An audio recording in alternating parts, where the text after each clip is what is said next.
Welcome, everybody, to a Delco Nerd Network podcast. I'm your host, Anthony Rigucci, and here with a few friends in the Delaware County area. We get in the basement and we talk about a certain topic. Today's topic is, of course, going to be the Game Awards 2024 predictions. Here to predict with me, as always, the triple threat, Chris Trio. Gooch, I'm at rest, and I'm ready to start this podcast.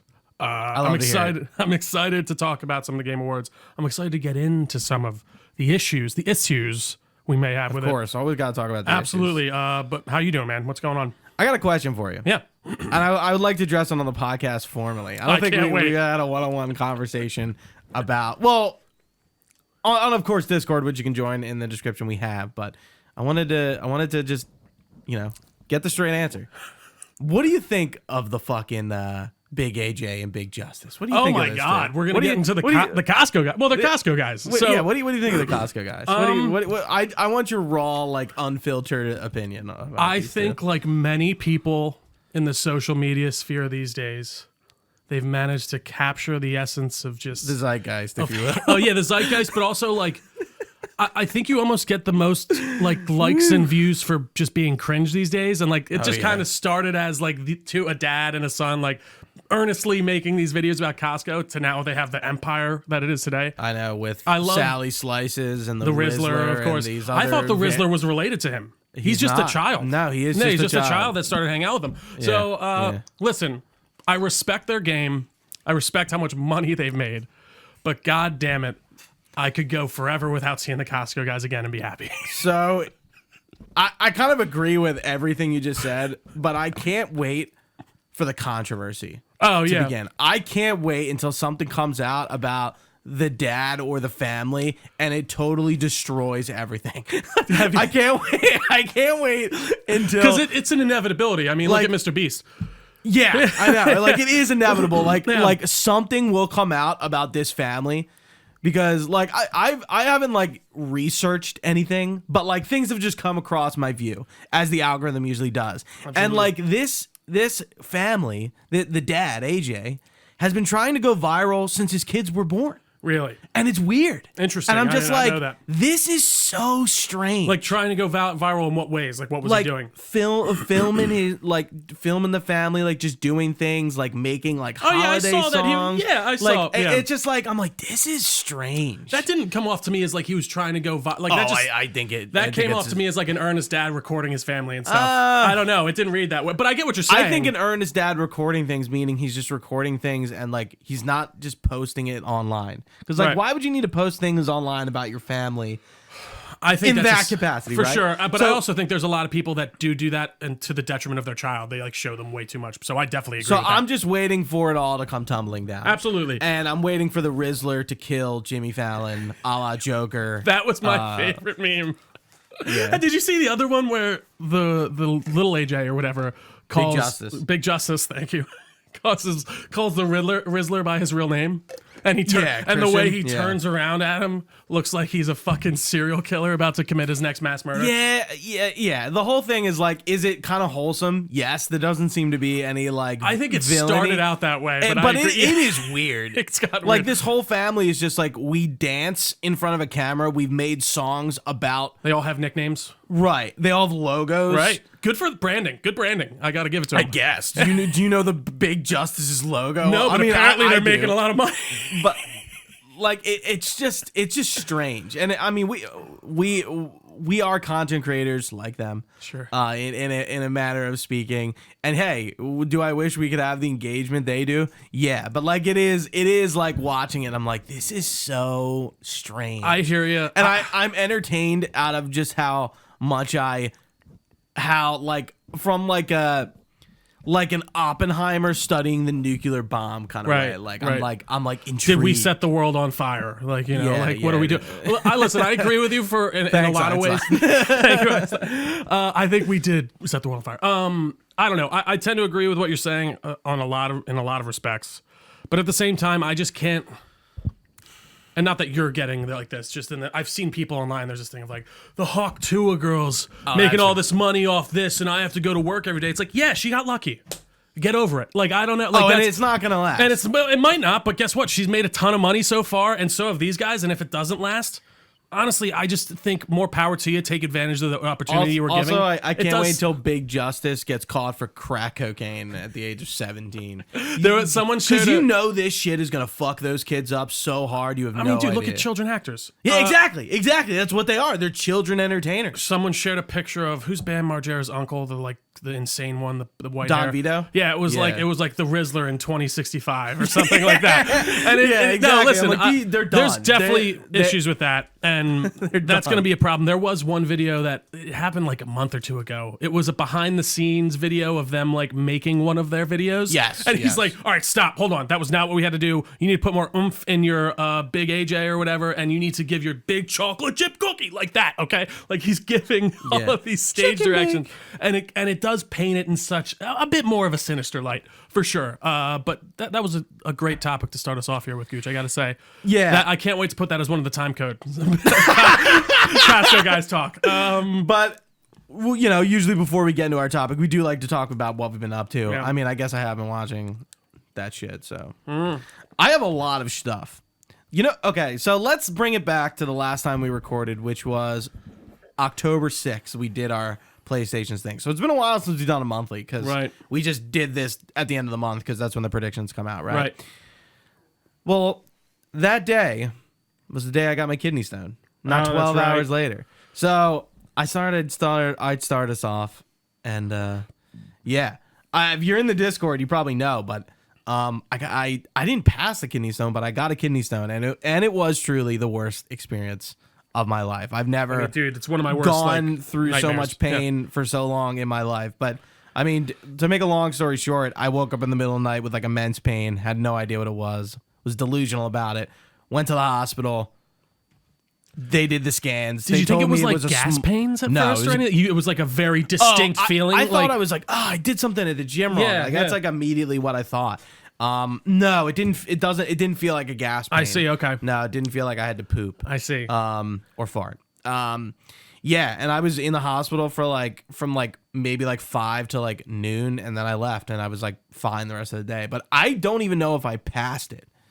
I feel like you'd know. Right. If you did. Yeah. If it did. It was maybe the medicine I was on broke it down. I was gonna say that could also be it too. But that was my first medical emergency in my life. Oh, I've never been to the hospital besides birth. The last time I was in the hospital I was at was birth. They had my records. I gave them my name, and they were oh, is this your address? I'm like, that's the address I was at when I was born. Yeah. That's well, you haven't been back here. Yeah, and the nurse was literally welcome back. Jeez, man. But yeah, I'm okay. I actually have my follow up with my primary here in a few weeks to be okay, where do we go from here? Was it the iced tea, doc? Tell me. I'm sure I haven't drank iced tea since. Well, the key with the iced tea thing is you have to be drinking equal parts water. Like that, especially if you're drinking it all the time. And I do drink a lot of water. Well, then I guess sometimes it is also dietary. Honestly, I'm surprised I haven't gotten a kidney stone half the time. With how much I drink shitty drinks and stuff like that. I don't wish it on anybody. It's one of just from what I've heard, and it sounds like one of the worst nightmares you can ever experience. It's horrible. It's intense. And you just have to pass and the pain was it going from my bladder or my kidney into my bladder, the stone. But it was he told me, we don't need to do anything. It's small. You're either gonna pass it or it's gonna break down. So I guess it broke down. Unless I peed it out and didn't even know. But again, I feel like I would know. Mm-hmm. So that depends on how small. Gooch, that's awful, man. Yeah. Think about that coming out your wiener. I don't want to. But in terms of life things, that's really it. I have been playing and watching a lot. So let me go down the list from the last time I love it. we got here, or we were here. Red Dead Redemption. We're all said and done. I got all my achievements. Howdy, partner. The boosting was real. Right. I don't know how you were supposed to get some of those multiplayer achievements alone. It's win Liar's Dice with so specific. Yeah, I'm how would you do this? So, win Liar's Dice with one on the third round with one dice and 3 players left or something. Yeah, right, yeah. The one was pretty much everyone has to go out except for you. So you have to be the last person. And it's crazy. That is insane. Yeah, it's really weird, some of the achievements, and thankfully there's a lot of boosting sessions going on. But hey, if you're gonna jump into Red Dead and you're an achievement hunter, be wary of that Xbox version. Which is the original Xbox, yeah, the original Xbox version. Luckily, we do have it on PS5 and PC, so there are probably better ways to play it. Thankfully, like if I ever decide to go back, I'm like, oh great, I can just play the PS5 version, play a better version, and then not have to deal with the multiplayer stuff. But honestly, dude, some of the RNG achievements, like with Undead you Nightmare, had so much trouble. I feel brutal. bad. Yeah, I'm like, this is fucking miserable, man.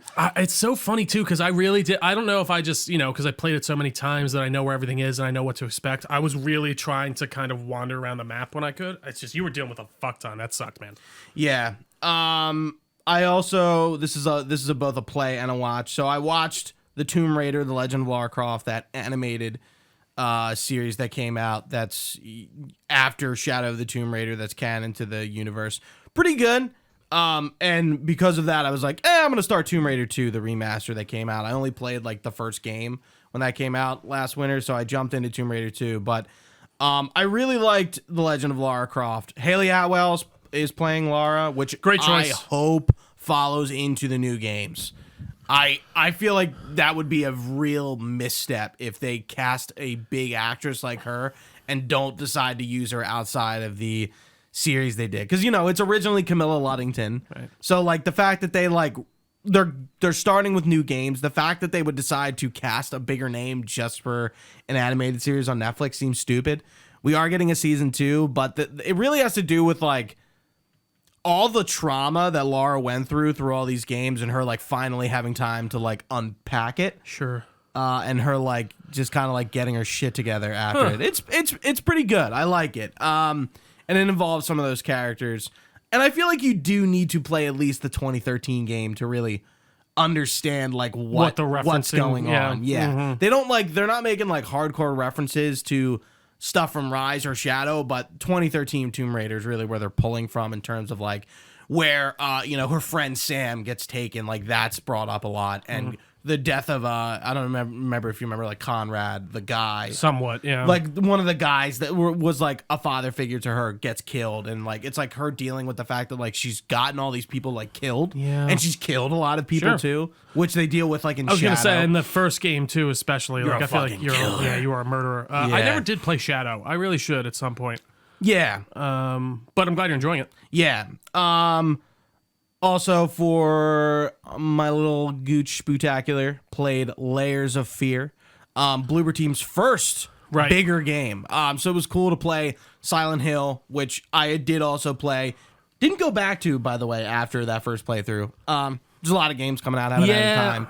I know. I remember you said you were thinking about it. I did actually put it back in for like a little bit, and I started just doing like a collectibles playthrough. And I was like, this is fun, but like you're saying, there's a lot out right now. And I did pick up some new games from Amazon on Black Friday. But but Layers of Fear, it's a amnesia-like game. It's like a walking simulator. You're a painter. Run and hide. Type run and hide. No, type. You're not hiding from anything. You're you're just kind of moving through the house. There are like typical jump scares. The environments are very amnesia-like. You can pull out every drawer, which feels a bit insane because it just feels unnecessary. Like, why can I open all these drawers and there's nothing? There's never anything. Yeah. What's the point? And it was good, but it was good to see like where they started and now where they are, and it makes sense. Excuse me.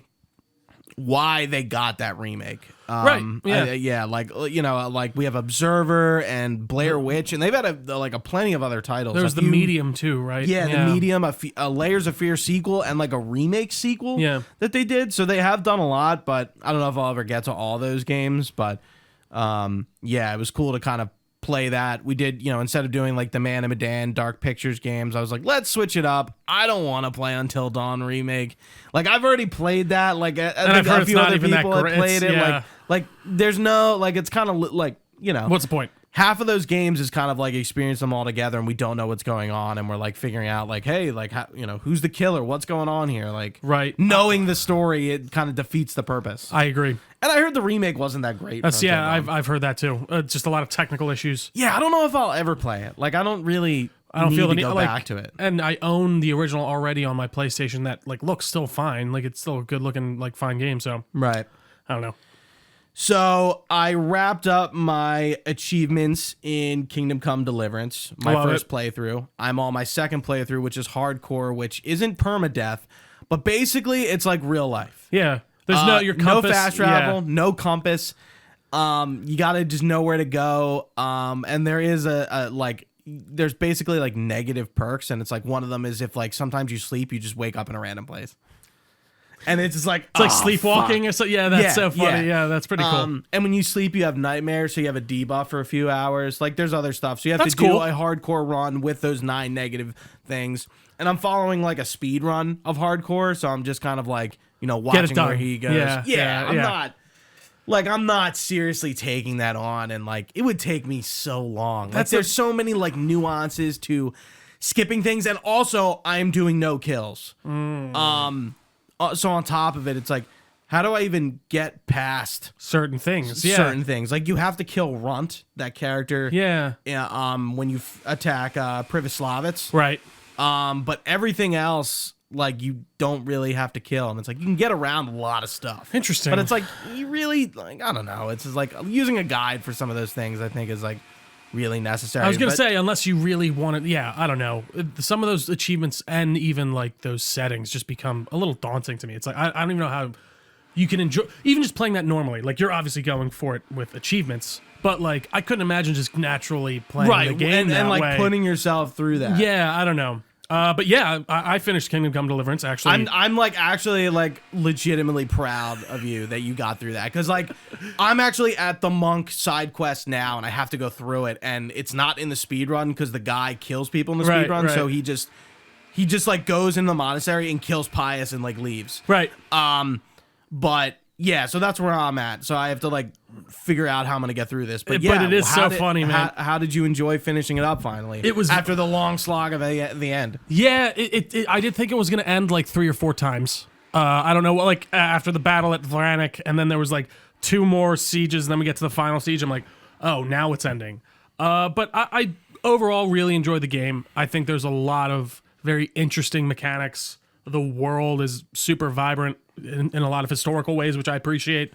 The open world itself is a little boring, but like we've talked about before, that doesn't feel like the main attraction of the game. The main attraction of the game is being in these kind of like historical settlements and interacting with all these people. It's a very walkie-talkie game, if I may. Yeah, there is a lot of walking and talking. There really isn't like that much necessary combat. Absolutely not. Like it's very much an RPG in that respect. I love how committed they are to the historical setting and the historical aspects of it. The menus are super cool. That's actually one of my favorite parts. Even the codex, like when you're going through everything, it's like that old English style, very pentiment, very script. Absolutely. Yeah. It is funny how much this does lay in common. Kingdom Come Deliverance is like Pentiment is like Kingdom Come Deliverance, I should say. No, 100%. And it's so funny to see this historical like era explored, because I know next to nothing about it. And like Bohemia, I didn't hear that before this game. Really? Yeah, I had never. I know the name. I've heard like Bohemian that was like influences, but I Rhapsody. Yeah. But I didn't realize it was like an empire like that, which is pretty wild. Yeah. Henry's a very compelling main character. I got to say, I really liked him. That moment at the end, like where he has that interaction with his dad, like in his dream, was very touching. Actually, I really did like that. Yeah, I was like, you're gonna spoil it. And I was gonna say there is a good reveal that I was not expecting at all. Which is that the one that you were saying like that that they spoil in the trailer, kind of.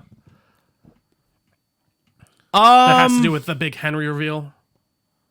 I remember this conversation. So it's funny because I did watch the trailer, and it says, because it goes through all these names of what he is, and then there's one name in there, and I'm like, I didn't even catch it the first time I watched it. I'm like, oh, duh. Because it's I think like so. blacksmith, blah, blah, and then it says one name. I'm like, right, yes. And that was one of my favorite reveals. I don't want to spoil it, because I think, honestly, if you haven't played Kingdom Come, and you are a big RPG fan, it might take a bit of time. It took me 3 tries.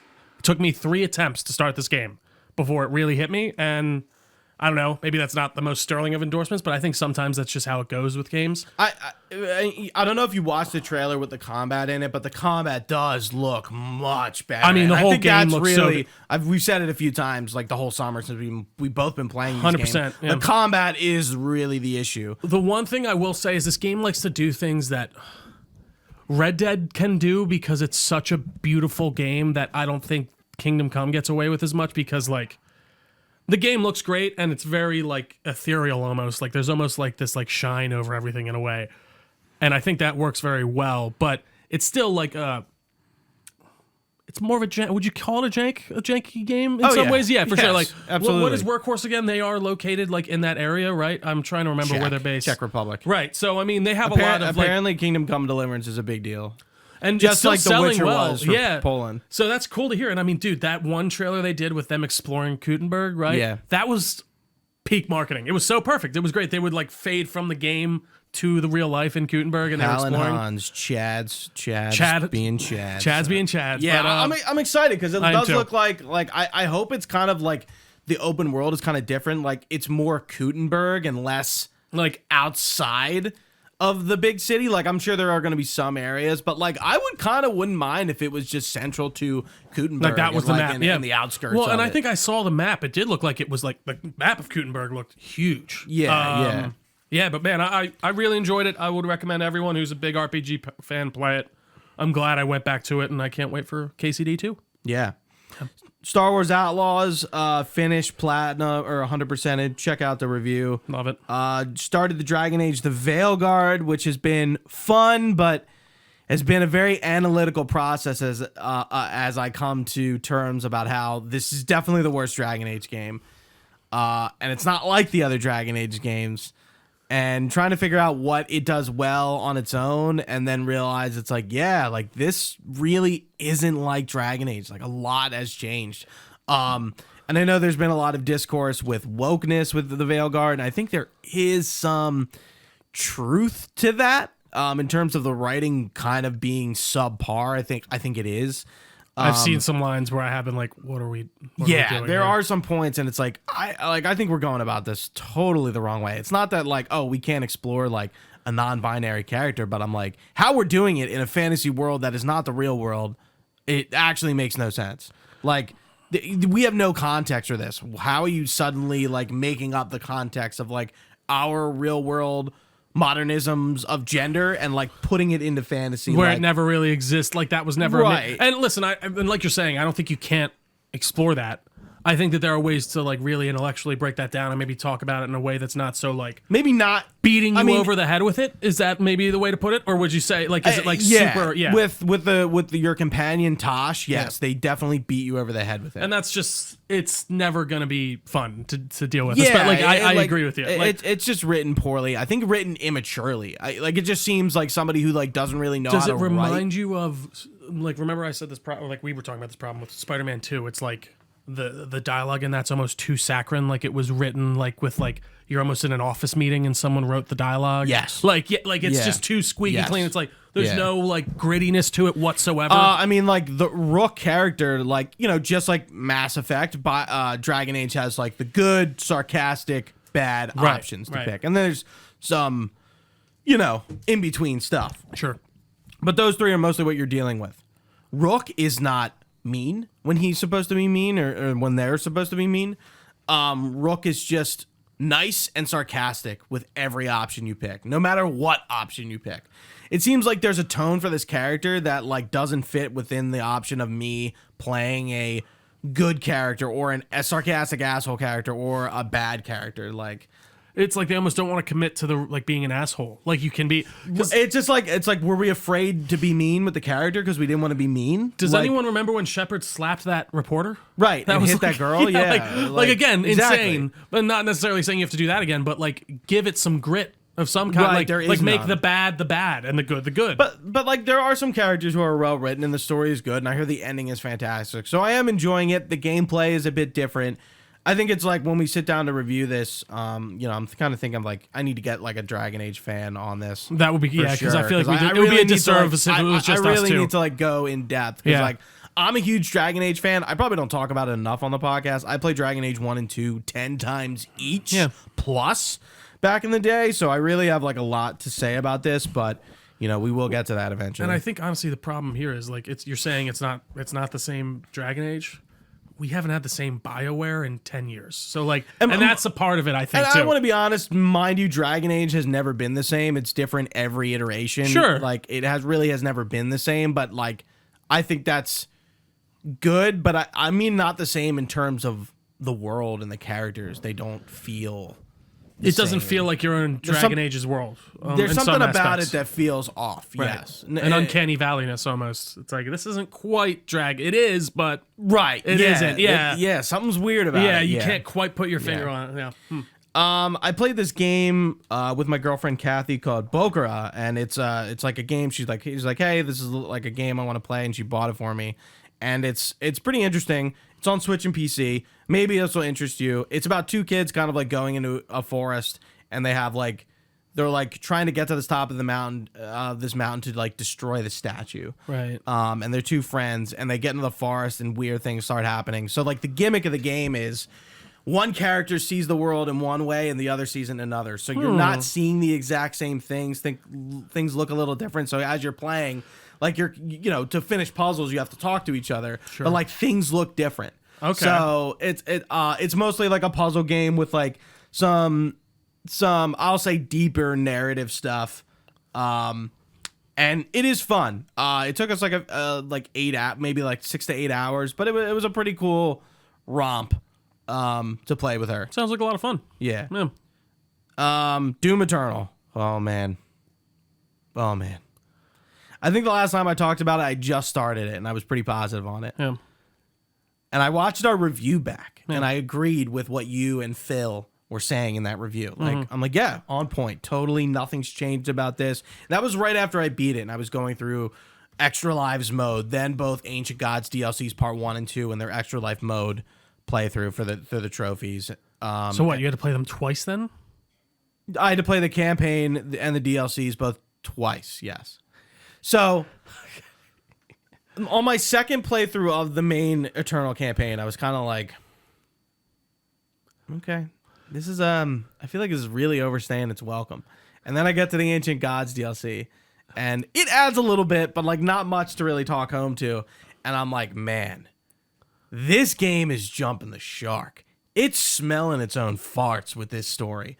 Like, who fucking cares about like all this stuff that's going on? You guys are talking about like, oh, how you like the story, but like the codex was kind of weird. And like, I feel like the second half, I haven't played Ancient Gods, so yeah. The last 4 levels of Eternals just feels like kind of a slog. Like, it just gets long. It's like, when is this game going to end? Can I point out then it just never ends, and it just kind of like Doom Eternal just kind of gets boring. Can I offer a bit of a rebuttal?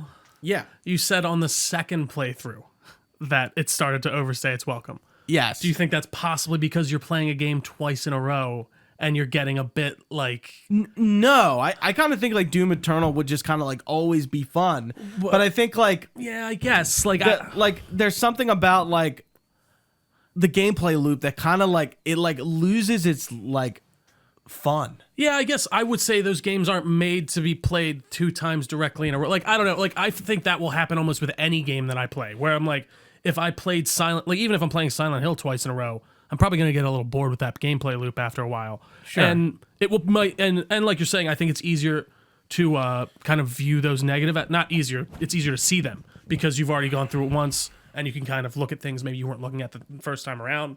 But I see what you're saying, and I don't disagree. I haven't played New Gods though, so that's Ancient Gods. I think like the DLC, like it's really there to like just kind of finish the story, right? But in terms of gameplay, it's exact same. There's like an introduction of like a new, like instead of the sword, there's like a hammer, right, and there's like a few new things here and there, but like not enough to like really be like, oh well, it's like they're really changing the gameplay with the DLC. It really feels like a new game. That's not the case. They're adding a few new enemies. It's more. Right. And I would just like, again, like I just think like the Doom Eternal lore is like, it's just like so sophisticated and it's smelling its own farts that it's just like it can't really like it's taking itself so seriously that I'm like, who really cares about like what's going on? Like, is it cool? Yeah. Is it interesting? Not really. Sure. Like it's like objectively cool. It's Doom. Well, and I guess that's why, like, it's funny. I wasn't when I was playing it, I didn't take it so seriously. Where I was like, this thinks I care I'm about not it. either. You know? The game is taking itself. Well, right, seriously. but I think that's almost it's doing that to like a campy degree, and I think that's on purpose. And then like I don't know, I like didn't find myself thinking that like I'm supposed to take it seriously, but yes, it's taking itself so seriously that it's almost not serious. Like I'm if that reading makes like sense. the 40th codex about some event that like's been mentioned that actually has nothing to do with this game, and it's like, why would I care about this? Right. I guess I think again that can come back to a lot of things in different games. It's like too much flavor. Yeah, I think that's a very fair critique, honestly. But yeah, I think my experience with Doom Eternal was sort of a negative one. Yeah, it was fun, but again, I think the game, like if there wasn't DLC and there wasn't all these like inclusion of microtransaction and skins, which feels a little gross. And like, oh, like we're gonna add a horde mode. It's like, it just seems like, yeah, like again, the complete package of Doom Eternal overstays its welcome. Sure. I think one run through the campaign on Nightmare felt really balanced. Right. And then we get to the DLC and it's super fucking hard. Right. For no reason. Like encounters just last forever. And they jump really high. And I was told by somebody's like, don't play on Nightmare. Like you're not gonna have a good time. It's not balanced well. Right. And they were right. And even on like, I was on like the second lowest difficulty to like the middle, and I'm like, yeah, like this is like still like it's it's taking a while. Right. Like there's just so much going on. The platinum overall wasn't that bad, but yeah, again jumps the shark, smells its farts, and overstays its welcome. I just would be curious to get your opinion on it if you only did play through it once and then never went back. And yeah, like I was positive on that's it. what I'm thinking. And again, I think it's a reasonable critique considering when you do get, like I said, you get to play it twice, you get to really kind of pick through its bones. But I'm glad you played it. Definitely. Yeah. I mean, I'm excited for Dark Ages. I'm interested to see what that's gonna do. So that's set like before he gets out of the pod in the first game, as I understand I it. guess. Yeah, it's in the past, right? Yeah, it's like because in the first game you are like in this hell pod down in hell, and you get opened up by You're in a hell pod down in hell, of course, as it would be. So yeah, I'm curious too. Yeah, one more game very quickly. I did the Astrobot inclusion missions yesterday for the achievements. The new ones? Oh, yeah, the Speedway race. I might have to re-download. They were okay. A lot of recycled assets. No totally new worlds. A few new bots. We have 4 hell divers, which kind of felt like like what? Just give me like 1 or 2. Well, like, I guess the idea is like you have your squad of hell divers. Yeah, but especially since they're additions. Like it kind of feels like lazy. They have the Neo free 2, though, right? Stellar Blade. Yeah, it's free. It's fine. We get a leaderboard in there, and that does feel kind of challenging. But like if I had to pay for that, I probably would have been a bit underwhelmed. But it was nice to jump back in for like an hour, right? And like do all get those trophies and do those and play Astrobot again. And I mean, you just mentioned Stellar Blade. We can't help but talk about the update with the physics and all the photos that everyone's posting around. Gooner City is going on right now. Gooners and Coomers. Gooner Blade is happening right now. That's great. I'm glad you're enjoying it. Almost I have done. to download it. Penguin, Batman. I had to do a rewatch of the Batman for the Penguin and love it. Go check out our Penguin review. I watched Gladiator 1 a few weeks ago to set up for Gladiator 2. I'm not going to speak on Gladiator too much because I kind of want Trio to go in and let's watch it as least as possible, and we're planning on possibly reviewing it, so we'll see. But I really enjoyed it. Good. I think there's been a lot of mixed reviews and some negative. Really, some I found that positive, I was seeing overwhelmingly positive. I do like it. Yeah. Did it have to be made? No. Excuse me. But I am really Do you enjoying know what, it. like, Gladiator 1 was like just epic to revisit. It's such a great movie. Apparently there was like a script written as a follow-up back in the day. They were talking about this on a Mr. Sunday Movies video. That like they were gonna turn it into like a God of War type sequel. That's what my dad was where telling he was me like, this yeah, yesterday. he'd be like a reincarnated. Yeah, reincarnated and like fight like a dumb. god of like. It sounds like wild. Like, I'm like this is the real. This is the real world. It was like the Roman gods taking on the Christian gods or something like jumping that. the shark. I mean, dude, it would have been insane. I don't think it was written like with the real intent of being made, but it was written. Definitely worth googling. But lastly, certainly not least, I started watching the final season of Superman and Lois. I'm only 1 episode in. I don't really have too much. Well, yeah, to they have say. a big fist fight in this one, don't they? Big fight under some red lamps. Who? Lex and Superman. I haven't seen that yet. Thanks for spoiling it. Well, I mean, I saw it's a poster. There's is it? I don't know. Yeah, it's like a poster of him they're just dressed like regular dudes. Dressed under some lamps. Did they cut their budget? What's going on? Some dudes. I'm only one episode in. They're doing like the death of Superman arc. Obviously, I know Clark does not stay dead. So, it is what it is. You kicking my slippers around? You're on my side, pal. God. No, my feet aren't. My slippers are down there in case my feet get cold. But yeah, I'll have more to say on that once I finish. But it is kind of like interesting to be like really at the end of the era of that CW DC stuff. I mean, I know it did kind of like officially end, but like this will actually be the end. And this is like it's like connected in the way of he's shown up in those shows but this isn't like the same universe, right? Like not it's anymore. Not that's what I thought. Okay. Yeah, man. I'm glad they're giving it its flowers and finishing it off. I got to give them credit. For sure. Mm-hmm. That was a lot. I know. I do a lot of things. It's okay, my friend. What about you? A few things here and there. So we'll start out with some movies and TV. I actually got to see, finally, Kingdom of the Planet of the Apes the other week. Still haven't seen any of them. Yeah, dude, that would be a fun rewind review for one that like you just be watching for the first time if we ever want to go through that. I love that Caesar trilogy. I think it's I don't really have an interest in Planet of the Apes, and it makes sense. That's really what it is. It's like, funny. I don't know why It's like kind of like Jurassic World at this point, right? Yeah. Like I like Jurassic Park as a kid. Don't get me wrong, but I never was like into it. I even really enjoyed Jurassic World, I would say. I thought that was a great movie, but I totally agree. I don't know why. I really liked that first Franco movie, and then, Caesar kind of becomes the main character of all three of the films. Yeah, and the progression seems interesting. It's very interesting, and you see basically the origin of the Planet of the Apes, and I think that's a very cool setup. And then the Kingdom of the Planet of the Apes. The Kingdom of the Planet of the Apes is set. It says like hundreds of like generations later. I don't know if it gives a specific number, but like everything's getting overgrown. Do you care if I spoil? No, go ahead. So, a virus is released in the first three movies that basically turns all apes smart, but makes all humans dumb. It affects their intelligence. So that's how you kind of get to that place where you see in the originals where it's like the apes are ruling and all the people are dumb and can't really speak. So at this point, it's like 200 years in the future. Caesar died as like basically this Christ figure that everyone is. Paul Atreides of the apes. Yeah, that is like being worshipped long after he's dead. Lisan al-Gaib. His teachings are being misrepresented in certain ways and being used to like forge a war and stuff. Like it's really interesting.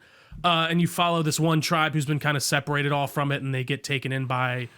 Or I guess invaded by this neighboring tribe that is worshiping Caesar and is trying to get into this old Earth bunker that supposedly has all this human technology. And it's interesting. I gotta say, I really enjoyed it. I don't think it's as strong as the Caesar-led ones. Okay. I think they just gotta focus on the apes. I feel like they feel the need that they need like a human, like Transformers. Correct. Yeah. And I don't know. I think the human element of it was the least strong, but I would definitely recommend it, dude. The CG in that is wild. Like how good the motion capture is and how good the apes look. It's not perfect all the time, sure, but it's all like lit properly. Not a lot of it's at night. It's all in broad daylight. I just don't feel like you see that often anymore. In a lot of movies, especially, they'll be like, "Well, put it at night and put it in some smoke and stuff, so we can hide some shit." But excuse me, really great stuff. I've been talking to you about this. I don't think I mentioned this on the last podcast. I may have, but we watched Silo, my girlfriend and I, on Apple Plus, and Gooch, it's really good. Heavily Fallout coded in like a lot of ways. Okay. And in ways that make sense. Like it's how's Rebecca Ferguson? I mean, she's Rebecca Ferguson, so she's fantastic. Right. I really enjoy her. So why the first, even ask? Yeah, exactly. Why even ask? It's funny because the first episode, it's like not her. It doesn't set her up as the main character until the second episode, and it's very intriguing. It sets up this mystery. It's sometime in the future. They seem to be on Earth. 1,000 people are living in this silo, which is protecting them from some type of apocalyptic event that happened outside. They don't know why they're in the silo. There's like all these rules that the founders created for the silo that they have to follow. They have this almost Bible that the society's run by. A lot of intrigue, a lot of mystery, a lot of what's going on. Is outside really bad, Gooch? Or why are we going outside? So they have one rule in the society that if you say, I want to go out, you have to be sent outside. You have to be sent out the asylum or the silo. And the idea is there's a little camera that is a view of the exit and like the outside world. And you must clean. You're supposed to, but once you're outside the silo, you technically can do whatever you want. And everyone always cleans. And it starts out with the sheriff who decides to go outside. we don't know why. Something's happened, and then the whole mystery unravels. And it takes off from there. I really can't recommend the show enough. I got to say, Apple has done some pretty interesting stuff in the way of TV series. I think even the way they finished them, like that Sea show with Jason Momoa, when I saw that first season, Gooch, like just the trailer for it, I was like, they're never finishing this. And then they announced, they're like, oh, we're finishing with season 3 and we're giving it a finish. I'm like, you know what? Fucking good for you guys. You're actually finishing the shows you at least started. But I want to watch Severance too. I've heard really good things about that. Yeah. Thank God we're doing our Charlie Brown Rewind review, or you never would have. I wouldn't have. No, yeah. But I will. One thing I will say about Silo is I love the technology, and that's where it kind of comes very much back to the fallout of it. Of like, they have like hard drives and stuff, but their computers are still like typing, and like there's no mouse, and it's very like CCT kind of technology. What's that type? Like, the big bulbous backed computers, analog kind of computers. So that's very interesting to me, and just how their whole society is set up. I really can't recommend that enough. But another thing we watched this weekend for no real reason at all, Gooch. My girlfriend and I watched the first 3 Pirates of the Caribbean films. It's been a long time. I couldn't have told you the first time that or the last time that I've seen the first one especially. I did not remember a lot of it, but man, for a movie from 2003, a 21-year-old film, holy fuck, it looks good. Which one's Dead Man's Chest with Davy Jones? The third. So you know what I forgot? The second one and the third one are very much a part 1 and 2. I don't know, because Davy Jones is in both of them. So it's Pirates of the Caribbean, Curse of the Black Pearl, At World's End, Dead Man's Chest. Dead Man's Chest at World's End. Because the second one ends with the girl going, you need to, I can't do the accent, but she's like, will you survive at World's End or something? She said, I'm like, that's the name of the next movie. They said it. Just, dude, the sets, the CG on the weird spirit pirates, it's so good. A lot of that, again, they're showing. I hope you believe in ghost stories, Mr. Because you're in one. Because you're in one. It's so good. Barbossa, all the actors in it are great. They're chewing the scenery. I mean, of course, Jack Sparrow is the best part, but actually, I don't even know if I'd say that. I like Barbossa the most in the first one, actually. I think that actor is very great. And you know who I forgot was in it? Baron Harkonnen himself. Stellan Skarsgård is Bootstrap Bill. Yeah, yes. I think that's like one of the first places I remember seeing him. And dude, the makeup on all those weird crabmen, and like, there's so many cool designs on Davy Jones's like crew. There's like a guy with like half a pufferfish face. Apparently that CGI is like very impressive for the time. I mean, it's insane. It holds up incredibly well. And like, don't get me wrong, was that always a Disney franchise? Yes. It's crazy how like that turned out good. That's based on like a pirate ride. Literally from Disney World. Yeah.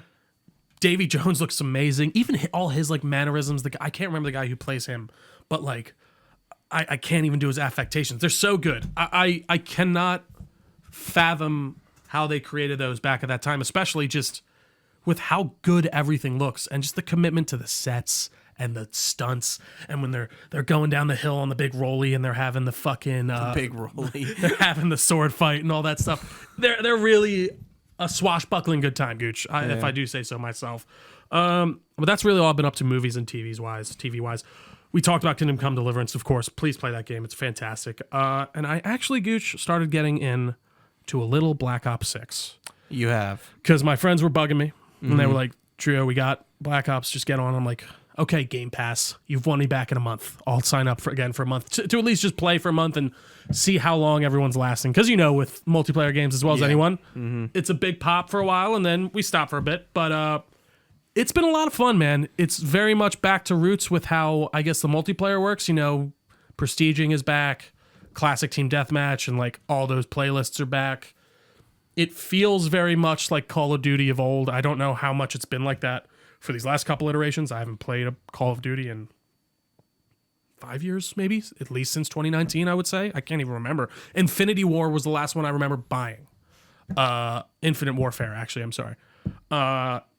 But yeah, Black Ops 6 is really fantastic. I haven't gotten into the campaign that much. I've heard nothing but good things. I definitely want to check it out. The gunplay feels great. The like 360 running, I can't remember what it's called. Omnidirectional running works really well. It really does change the games in a lot of ways. I don't really even know what that is. So like you can just sprint in every direction. No matter which way you're looking, if I'm looking this way, I can sprint full speed back this way. But does it like speed up gameplay? Like, yeah, so like, I think sprinting is like probably like one of the worst things that happen to FPS games, because I think it gets you killed like so much. Sprinting, like basically like you're signing up to die. Like it's very helpful with the dolphin dive and a slide. That's where I feel like, because like, so say I'm coming into a room, I'll sprint, press B, slide into the room, and then that gives me some momentum, and I'm not just standing in one place. But your sprinting can be a death nail. Yeah, you need to know when to use that and when not to.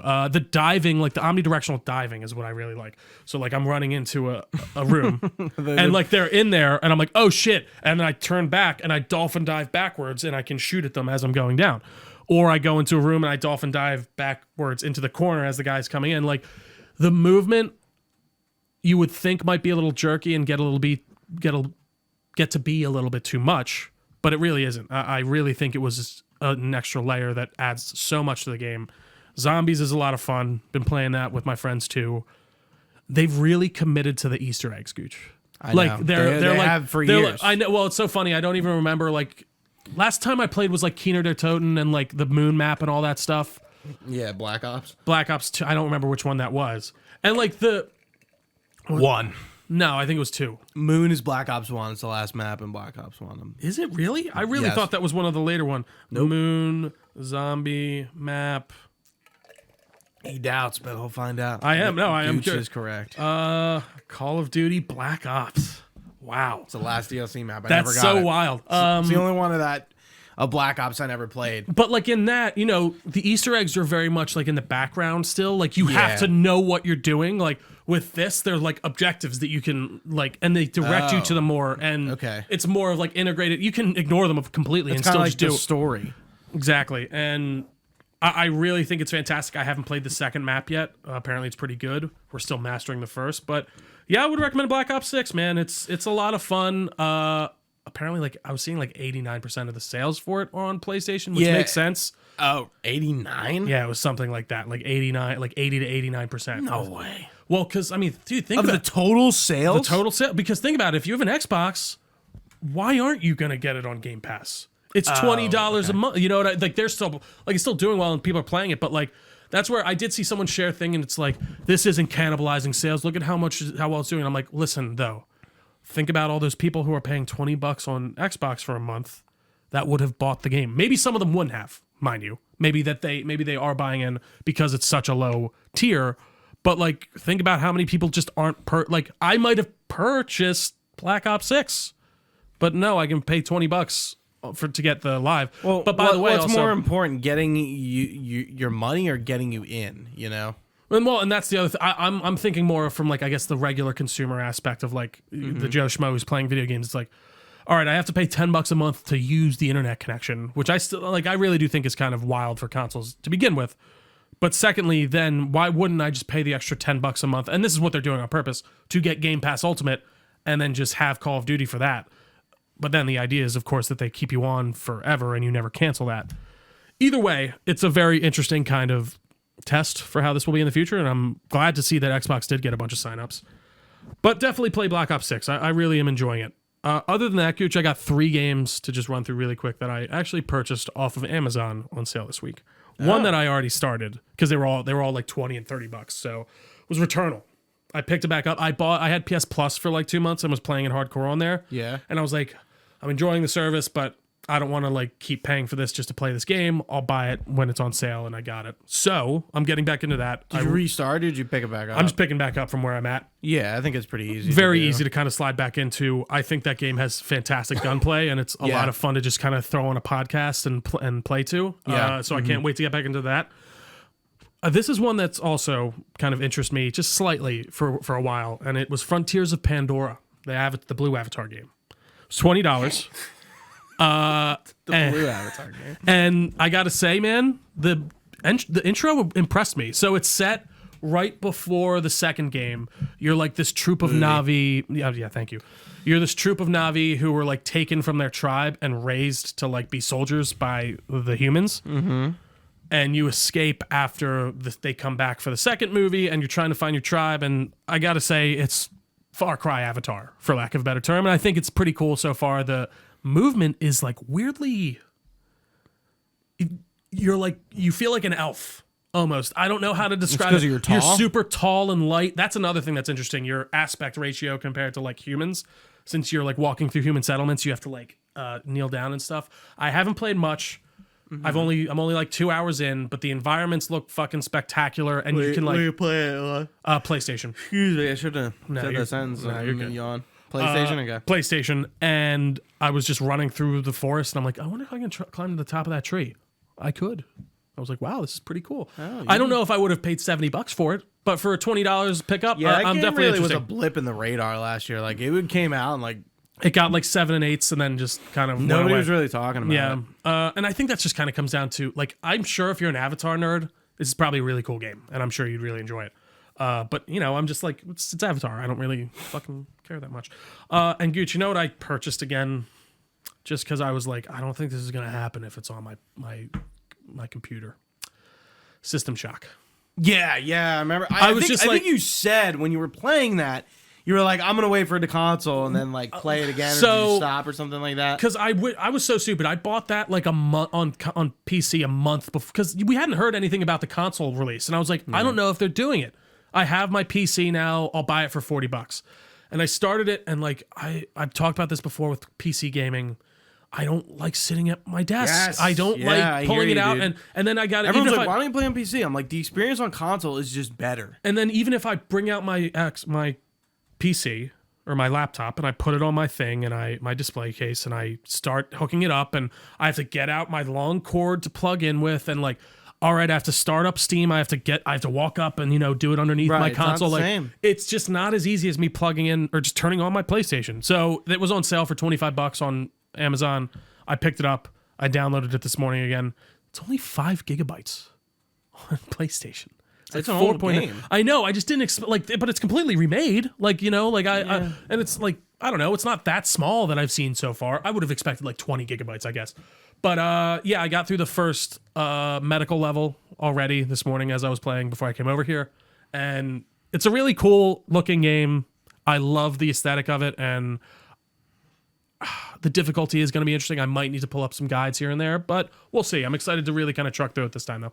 I did forget to mention I'm playing Stalker 2. Oh, right. I downloaded it too as well. I'm only like 8 or 9 hours into it, and I'm enjoying it. Have you been experiencing a lot of bugs or anything? Because I feel like that's been the conversation. Just we were talking about in the Discord of like the controller like having like no dead zone, so like it just like drifts a lot. Interesting. Because it's like not optimized greatly, and same with System Shock. That's one thing I did want to mention. The menus are not optimized for console. Like you're using your cursor, and like it's just super slow when I'm trying to transfer things over. Veilguard has some pretty bad menuing in my opinion. It's just slow, and it's like like just the way you like move around them and go from like tab to tab doesn't feel great. But for Stalker 2, I am enjoying it. I'm not really like far in enough to really like talk about it too much, but I am enjoying the survival aspect of it a lot, and the scavenging and stuff like that. Yeah, I downloaded it. I'm gonna check it out eventually. Of course, because I do have Game Pass again right now, so I'm excited. Shall we get to the Game Awards? We shall, Gooch. Let's get to it. First of all, let's just talk about the noms this year. I think me and Trio both kind of agree it is a very different kind of year compared to last year. Just there are some good games here, but like it's not last year. I don't know how else to say it. And I think that's kind of frustrating because I do think this year was a fantastic year for games. What's frustrating? What do you mean? Like that? Like this doesn't feel as good as last year, because I think this year was pretty damn good. I think we got a lot. Right. And I just think the nominations, though, were so, like, odd. What are we doing? It's not. In certain respects. I was like, it's not that the nominations are weird. There's just something weird about, like, once you see the games that are listed, you're like, huh. Like, and then there's other ones that aren't listed, and you're like, okay. Huh. Yeah. All right. I get. And again, we'll get into the whole DLC talk for Game of the Year, because... I mean, we both know how we feel about I'll that. say that until the very end. But we did put a participation form out for this again this year. Thanks for all who entered. It does help having a really big pool of people to go from this from. I think it gives us more diverse opinions and better accurate description. A better accuracy of like who is actually going to win. Right. We did omit some awards this year, as we always do. Best mobile game, best VR AR, content creator, fighting game, innovation and accessibility, best sim strategy, best sports racing, best esports game, athlete, and team.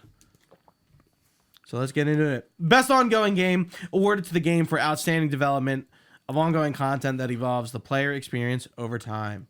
So what I'll be doing, if you haven't been through this in years prior, we're basically taking the percentages to see who's going to win best ongoing game, and then we're going to talk about it or whatever award it is. Right. So the nominees are Destiny 2 from Bungie and SIE, Diablo 4 from Blizzard Xbox, Final Fantasy 14 from Square Enix, Fortnite from Epic, and Helldivers 2 from Arrowhead Game Studio and SIE. Our poll has Helldivers 2 with 50% of the vote and everything else getting 12.5% of the vote. So it looks like Helldivers 2 will win this out. This is a weird award because I think it can mean so many things, but like I feel like Helldivers 2 is kind of like fallen off. I was going to say that. So like how would it win ongoing game? Yes, it is the new thing for this year. And it was a hell of a launch. 2, Diablo 4, Final Fantasy 14, Fortnite have all been on this Was award No Man's Sky on there? No, it's in another award. Oh, why did I feel community like... support, I think, is No Man's Sky, okay. which is like similar. Yeah. Yeah, I think I did like I think I gave it to Fortnite. Right. Because like I feel like Fortnite is always kind of pushing the envelope a little bit, even though it's been there for a while. I feel like ongoing for Helldivers 2, it fell off. It did. And like I feel like that's been the main conversation. And listen, can I say that I think No Man's Sky is a little snubbed in this conversation here on this, especially this award? I guess community support. Tired of seeing No Man's Sky, but like they're still. But the idea, back. but like why not? I think they're on the same level of Fortnite in the way of like they've been continuously supporting that game and putting out brand new, fulfilling content almost every year. I think if you're gonna put Fortnite on there, fucking No Man's Sky needs to be on there too. I don't like. I'm starting to not like these awards because the same games just exactly. keep coming like back. what else? What else is it gonna be? I think Final Fantasy 14 is a bit out of its peak, and it never will be back. Just like every MMO falls out of its peak and then will never return to that height. Like a new expansion came out last year and I heard nothing about it. And the last few I've heard some things about, even though I'm not in that community. Right. So I'm kind of basing this award off that alone. That makes sense. Yeah. I'd probably put Helldivers though too. So I did Fortnite for that. But yeah, it's hard to say who's gonna actually win that one, and hard to say who's gonna win our next one for best performance, awarded to an individual for voice over acting, motion, and/or performance capture. We have Brianna White as Aerith Gainsborough in Final Fantasy VII Rebirth. By the way, not nominated for the original. Just to preface that. Hannah Tell as Max Caulfield in Life is Strange Double Exposure. Humberly Gonzalez as Kay Vess in Star Wars Outlaws. Luke Roberts as James Sunderland in Silent Hill 2. Emelina Jurgens as... Oh, what's her name? Senua. in Senua Saga. Hellblade 2. Trio. Who did you vote for to start it off? James Sunderland, because same. I think Luke Roberts. We talked about it in our Silent Hill 2 review. There's some moments where James. It's not really the acting. It's the no. It is the acting. It's the emoting. Like it's the emotion capture performance of him just kind of like staring off and like the expressions in his face. Like I think they really, for lack of better terms, bring the character to life. Listen, the James. That game doesn't work if his performance doesn't work, in my opinion. And I think he was, like you're saying, fantastic. He hits all those little emotional beats, those little moments that you can only read on his face. He killed it. He was my absolute favorite. And Senua, what is she doing there? Yeah, it feels I didn't like such that a nomination. throne of a bone. I'm like, dude, like, come on. Like, Hellblade 2 was not great. Yeah. And again, we had this game already. She did good the first time, not the second time.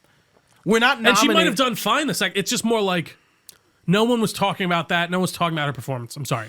I haven't played Double Exposure, the Life is Strange game. So Hannah Tell's performance as Max Caulfield, I can't really speak to. Humberly Gonzalez as Kay Vess seems kind of thrown in there. I liked her a lot. No, I think she's reasonable. You think? Yeah, I mean, I'm trying to think who else I would... Like, she's way more reasonable to me than Senua or whatever. Yeah. And, like, Brianna White as Aerith, like, again, we already kind of got her performance once. So it's kind of like, and spoilers, she dies. Right. So, and I think she will be back in the other games, but in a different capacity. Right. So, like, there is a lot of deeper moments with her character, but it didn't really stand out to me that I would go game of the year, or, game award. Right. Like, yeah, I'm trying to think. Not a lot of performances really stick out this year. No. Yeah, I liked Kay in Outlaws a lot, and I liked her interactions with BD. Or not BD, what the droid. So I guess that's why I would put her in there. I'm trying to think of who else I would even swap out for Senua, though. The droid, you mean? The battle droid. Like when their interactions together. I'm forgetting the names too. ND5. ND5. Yeah. I thought you were talking about, who's the little guy? Oh, BD1. No. Who's the little creature? In what? In Outlaws. Yeah. What's his name? I can't remember. Yeah. Yeah, him.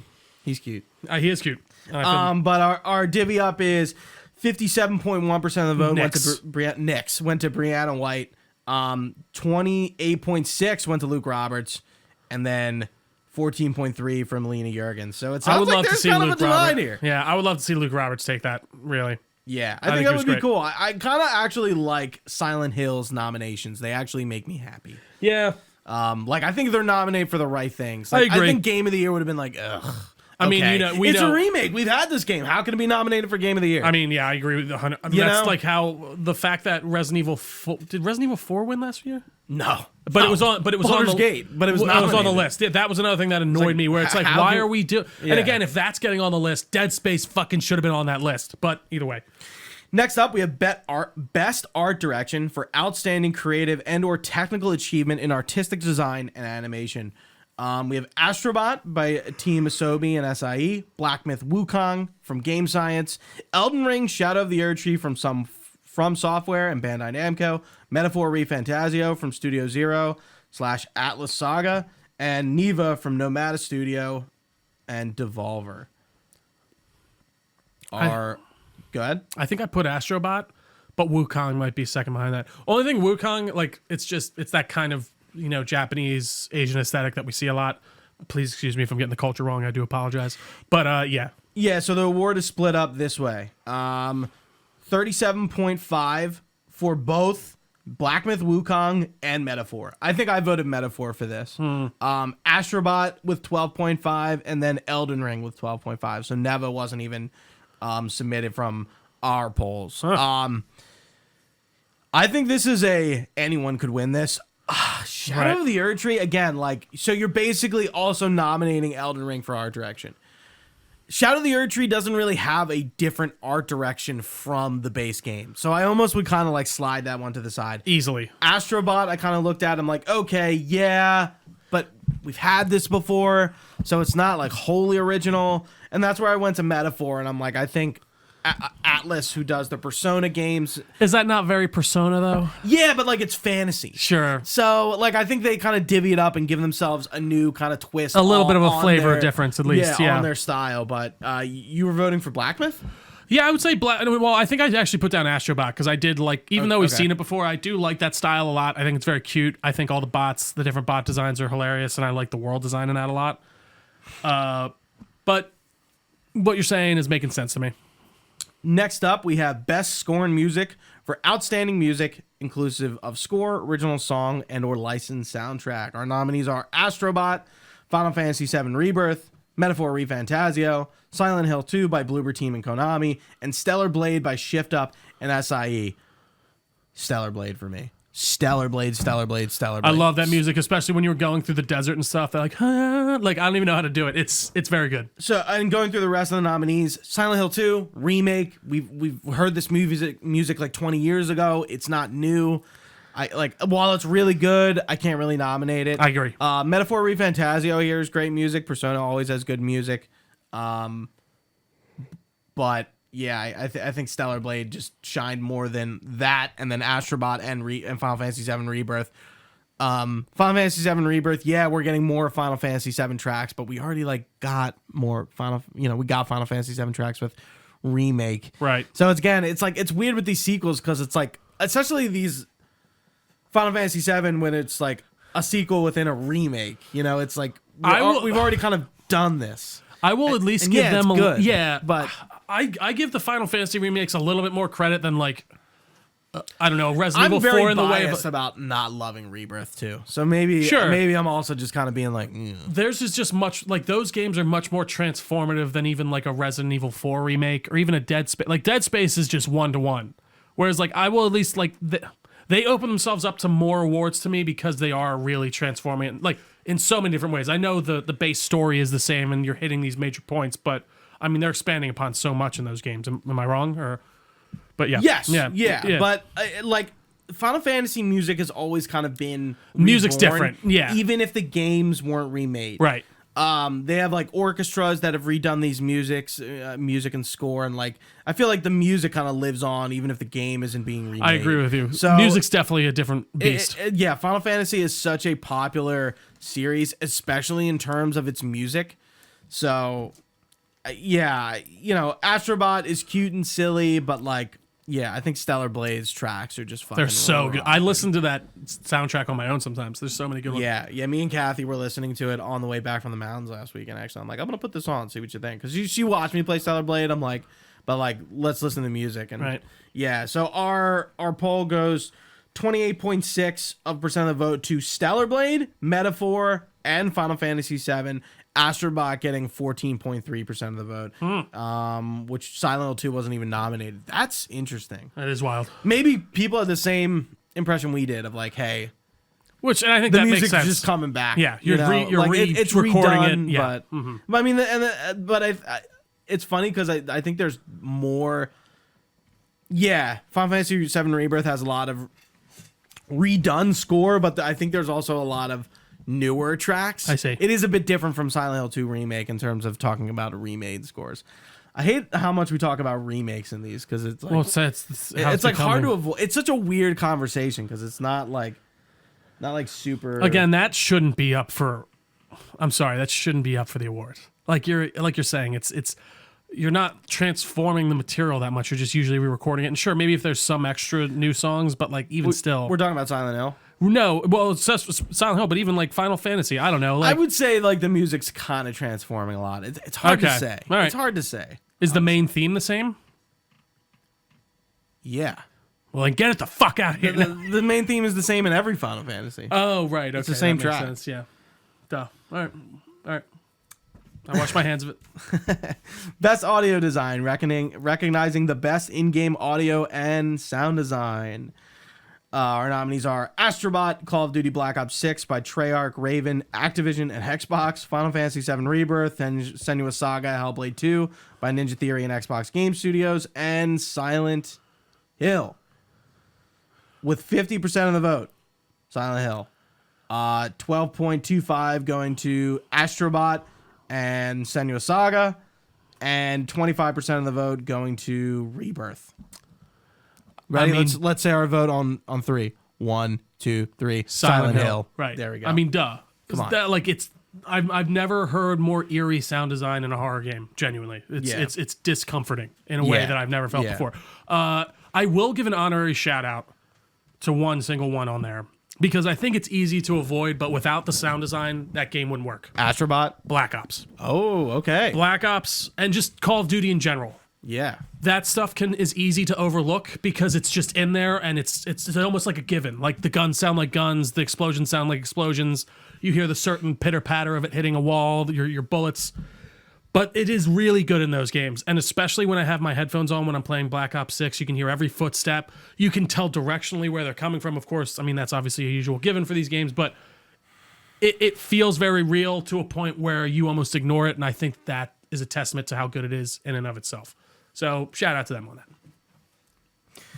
Next up, one of my favorite awards. Sorry, backed out of the form. God darn it, Gooch. Nah, don't yell at me. Don't yell at me. God, I want a piece of pretzel so bad, but I'm going to hold off for all of you because I'm a great podcaster. You shouldn't have put your bag of chips off screen. You know? It's just staring at me. Yeah, like it's just like sitting just on wants the trio. me.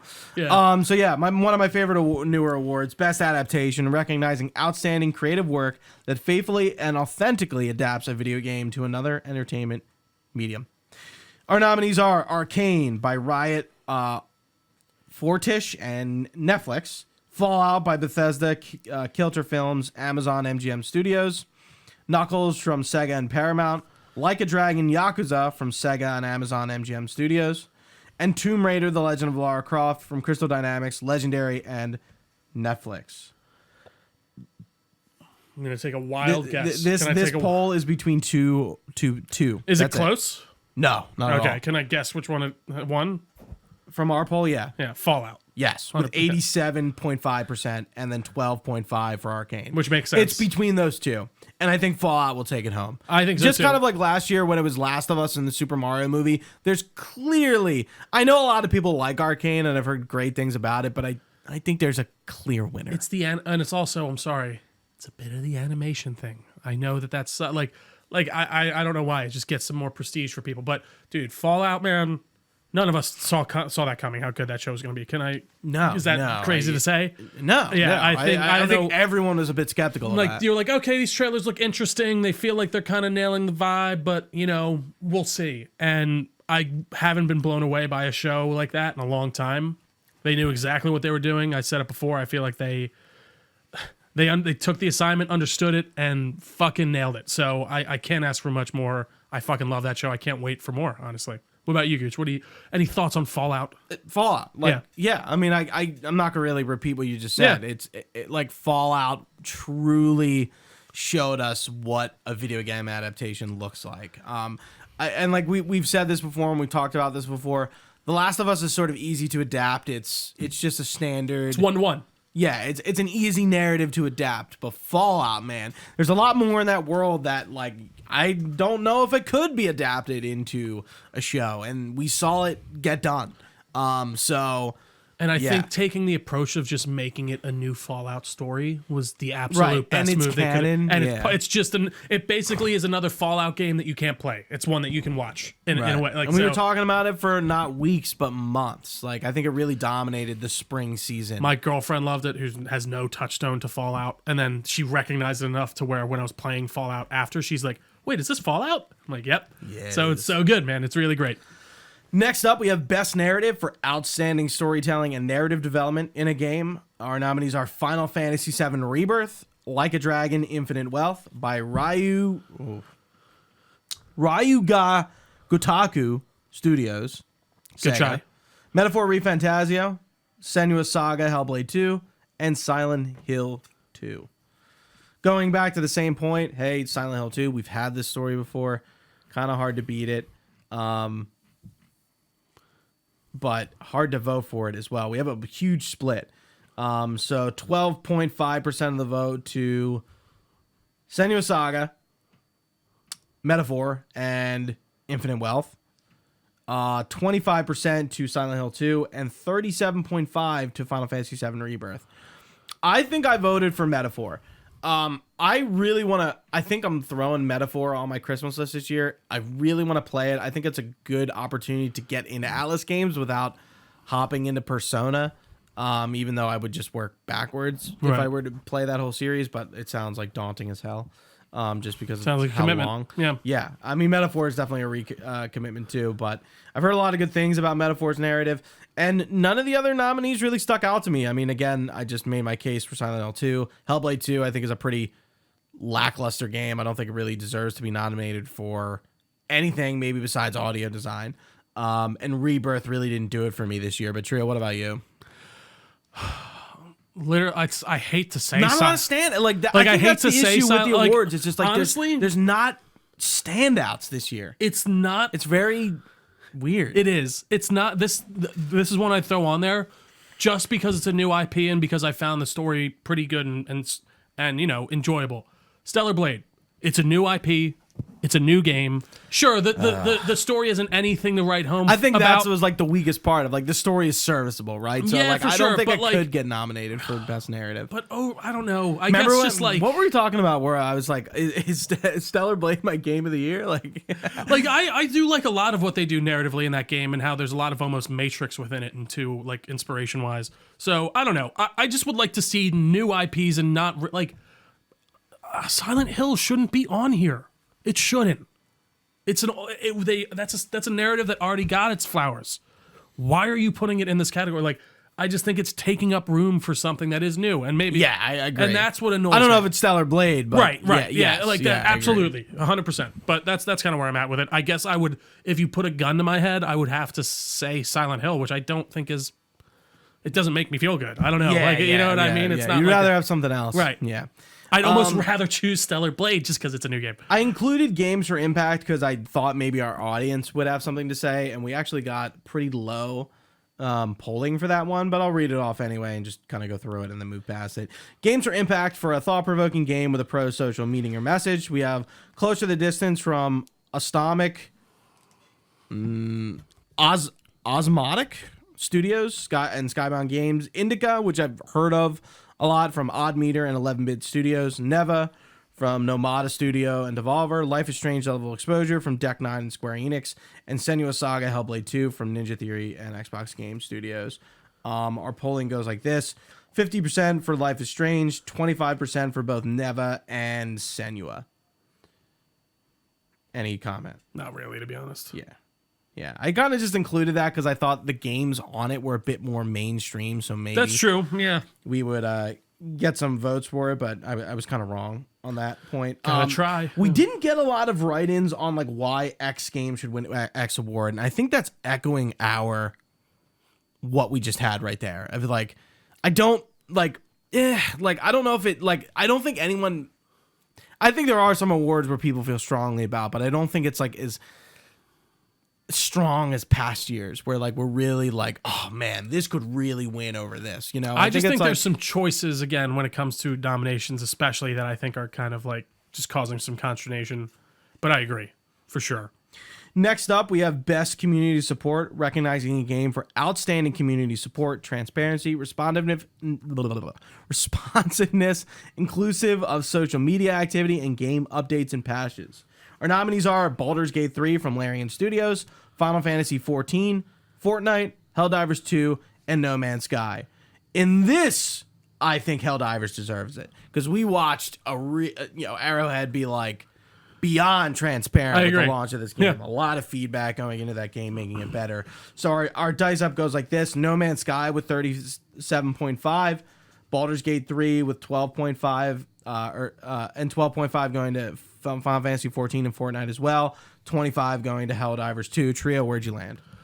I think Helldivers for all the reasons that you just stated. To be honest, this was No Man's Sky. You don't agree? So yeah, because I think No Man's Sky makes more sense for best ongoing game because they've been so good with their ongoing support and releasing new, packs and stuff like that. Whereas, Helldivers, like you're saying, they've been very communicative. They've been very upfront with what's going on. I think that in and of itself does deserve the recognition for sure. We had someone write in about Final Fantasy XIV for best community support. I'm gonna fire back at it, but I'm gonna read it off. Love it. I don't know how any other game other than FF14 can win best community support. Based on the description, they've hit every single note and better than any other game I've seen. Sure, I'm a simp for the game, but you can't deny that their community support is far above all the others. Patches are never a surprise because we're not only told but shown what's going to be in them. Community concerns are addressed mere days after it becomes a topic of conversation. Yeah, but like Final Fantasy XIV has been out for like 10 years. And this gets nominated like every year. So like how, like, yeah, like are you basing that off of like the year or the entire game's lifespan? Right. Again, I'm getting tired of seeing some of the same games in these awards because it's like, yeah, I get it. It probably makes sense for this to be included, but like, I think Final Fantasy XIV is off its peak and it will never get back up there. Just like every MMO goes through, it falls and it just continues to go down. You said it before, but I just think some of these like that doesn't really make sense to me. Why that's like an award anymore? Like because it just becomes a repeat every time. There's so many on like games as a service type games, so it's like we are including. Sorry. There we go. It was like folding weirdly in the back. I got okay. It's weird. I don't know. Mm-hmm. I feel like maybe those ongoing games need to be rethought. Like I understand its inclusion, but I don't know. Like again, we're just seeing the same games because they're like Apex isn't here, but like Apex is still popular. Why couldn't it have been here? Because they haven't apparently done as much as the. Yeah, I agree. But like it becomes so like subjective in certain respects. I completely agree. Next up, we have Best Multiplayer for outstanding online multiplayer gameplay and design, including co-op, massively multiplayer experiences, irrespective of game genre or platform. Nominees are Call of Duty Black Ops 6, Helldivers 2, I think the clear winner, Super Mario... excuse me, Super Mario Party Jamboree, Tekken 8, and Warhammer 40K Space Marine 2. I picked Space Marine 2. And I think it's because of like how, compared to all these titles, how unique Space Marine 2 was and how well received it was, even though I didn't play it. What did you vote? I think I did vote Space Marine as well. For like basically not Black Ops 6, huh? I don't think so, because, you know, it's a bit of a known quality. It's Black Ops 6. It is Call of Duty. And they are getting back to the base. Exactly. Despite the quality of the game, it's the same multiplayer Would I be fine experience. with it if it won that? Yes, because I do think this year they've done a good job and earned that. But I do think, you know, Warhammer came out. It kind of took the world by storm for a while. Everyone was really enjoying it. It's really like your classic kind of multiplayer style game in the way of like you buy your $70 package. There's a multiplayer suite that'll last you for a year or two. We'll add some things. You have a main campaign. That's it. We're moving on. Yeah. So I appreciate that a lot, and I actually can't wait to play it. Super and I and my buddy are going to play it at one point. Nice. So, yeah, I want to play the first one first. Yeah, I never played. I forget that there's a first one. Yeah. Which is funny. Yeah. But I would love to give it a shot. That game, I think it was like 2013. Came out a while ago. So our dice up goes as following: 25% to Call of Duty and Warhammer, 37.5 to Helldivers 2. And Tekken 8. I think Helldivers 2 could win it, but I think going back to that first award, ongoing, it fell off. Just kind of how, like, when you guys were reviewing it, I said it's like, I have a funny feeling like Helldivers 2 is going to fall off. Well, and I mean, there's always going to be a fall off, quote unquote, with multiplayer games for the most part, as it used to go, especially. I mean, now that everyone's searching for the golden goose that will never end, they're hoping that's not the case, but I don't know. I mean, I played a good amount of hours in that game, and I think I got my like time's worth out of it for the $40 that I spent. And it's nice to know that I can go back to it whenever. But I agree with you. Next up, and the only reason I included this is because Balatro is in it, and it's up for Game of the Year. So I think we should at least talk about it. Best independent game for outstanding creative and technical achievement in a game made outside the traditional publisher space. Animal Well, which I've heard is great, by Shared Memory and Big Mode. Balatro by Local Thunk and Playstack, Lorelei and the Laser Eyes from Sigmago and Annapurna Interactive, Never from Nomada Studio and Devolver, and UFO from Mossmouth. Balatro is up for Game of the Year, and in our polls, it has 80% of the vote, and Animal Well having 20. I've heard both good things about both those What's games. Animal Well? It is from, do you know who Video Game Donkey is, the YouTuber? I think so. No, I don't actually. So he funded a game by like like a small team of devs. I'd say it's either one guy or like a few. And it's called Animal Well. I don't really know what it's about, but I've heard a lot of good things. I've heard the name for sure, yeah. And Balatro is like a card game. Really, the only one I heard talk about it, or the first one I heard talk about it, was Dustin Firm. Same here, yeah. From Sacred Symbols, and he was like praising it. It's on console. It's like $15. It's like some sort of like poker game. Right. Like, I think I really... It's a card game of some kind. I kind of want to jump into it just to like get a better idea about it, or at least look up some gameplay and like see like what it is. No, that I agree, because especially with the fact that it's been nominated and I have heard nothing but praise about it from people who have tried it. It sounds very interesting to me. I will say I'm not a big card game guy. You know, I never was like a Marvel Snap or even like stuff like Snap, that. Dude. So still playing Snap, fucking love it. But yeah, who did you vote for that? I don't think I did. I don't think I did either because I didn't play, and I didn't vote for this next one either. Best indie debut. For best debut indie created by a game from a new studio: Animal Well, Balatro, Manor Lords from Slavic Magic and Hooded Horse, Pacific Drive from Ironwood Studios and Kepler Interactive, and The Plucky Swire from All Possible Futures and Devolver. I haven't played any of these games. I didn't vote for this category. Same. Neither did Trio, but our split up goes as follows: 33.3 to Pacific Drive and Balatro, 16.7 to Animal Well and Manor Lords. So we'll see how that turns out. We shall see. Your girlfriend is calling you. Oh. Let me take it real quick. Okay. She really calls me. Hey, babe.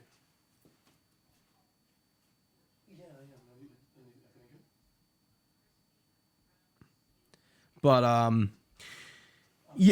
yeah, I have a funny feeling Balatro is gonna pretty much sweep these indie awards. I have a funny feeling because if it's up for Game of the Year. Sounds like everything's okay with Trio. Absolutely, yeah. Nothing important.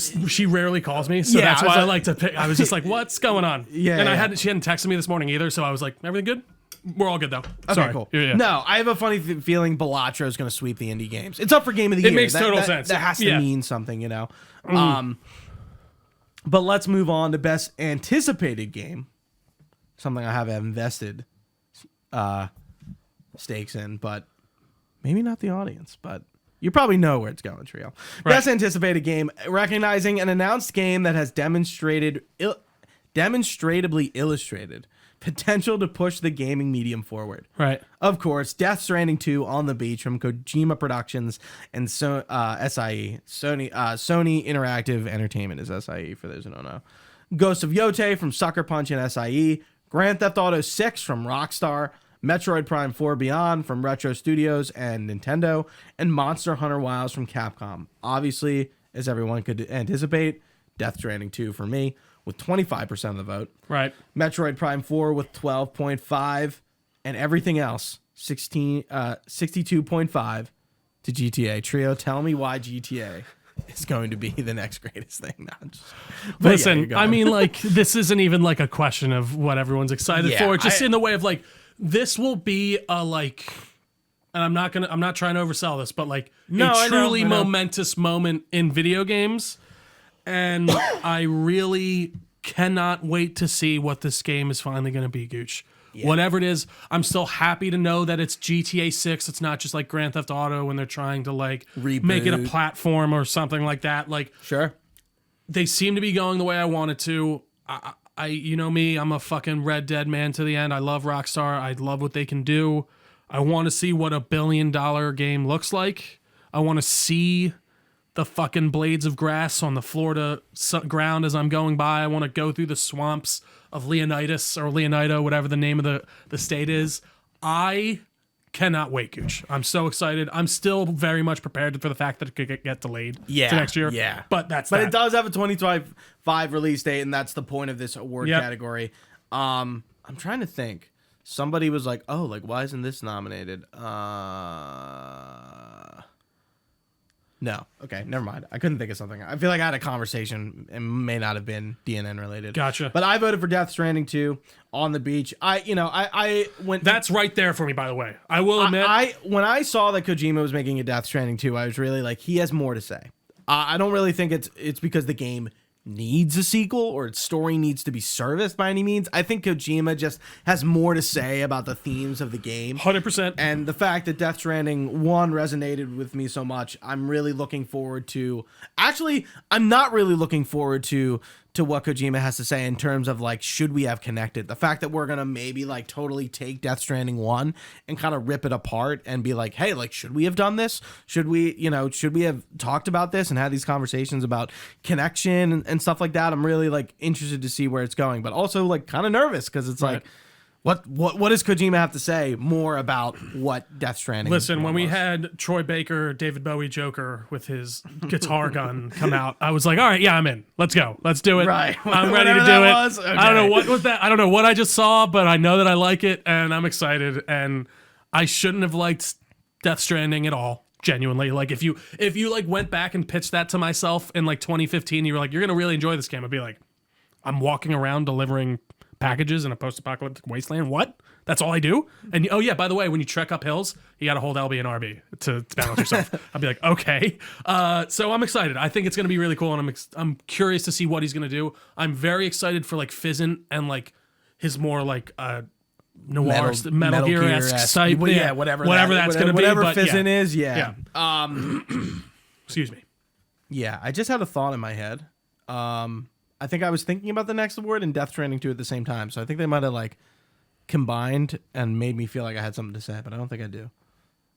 Did I say the polls? Yes. Yes. Okay. I'm going to move on. Best action adventure for the best. Okay. So it's the best action adventure game. And then the description goes, the best action adventure game combining combat with traversal and puzzle solving. It just was like a tongue twister.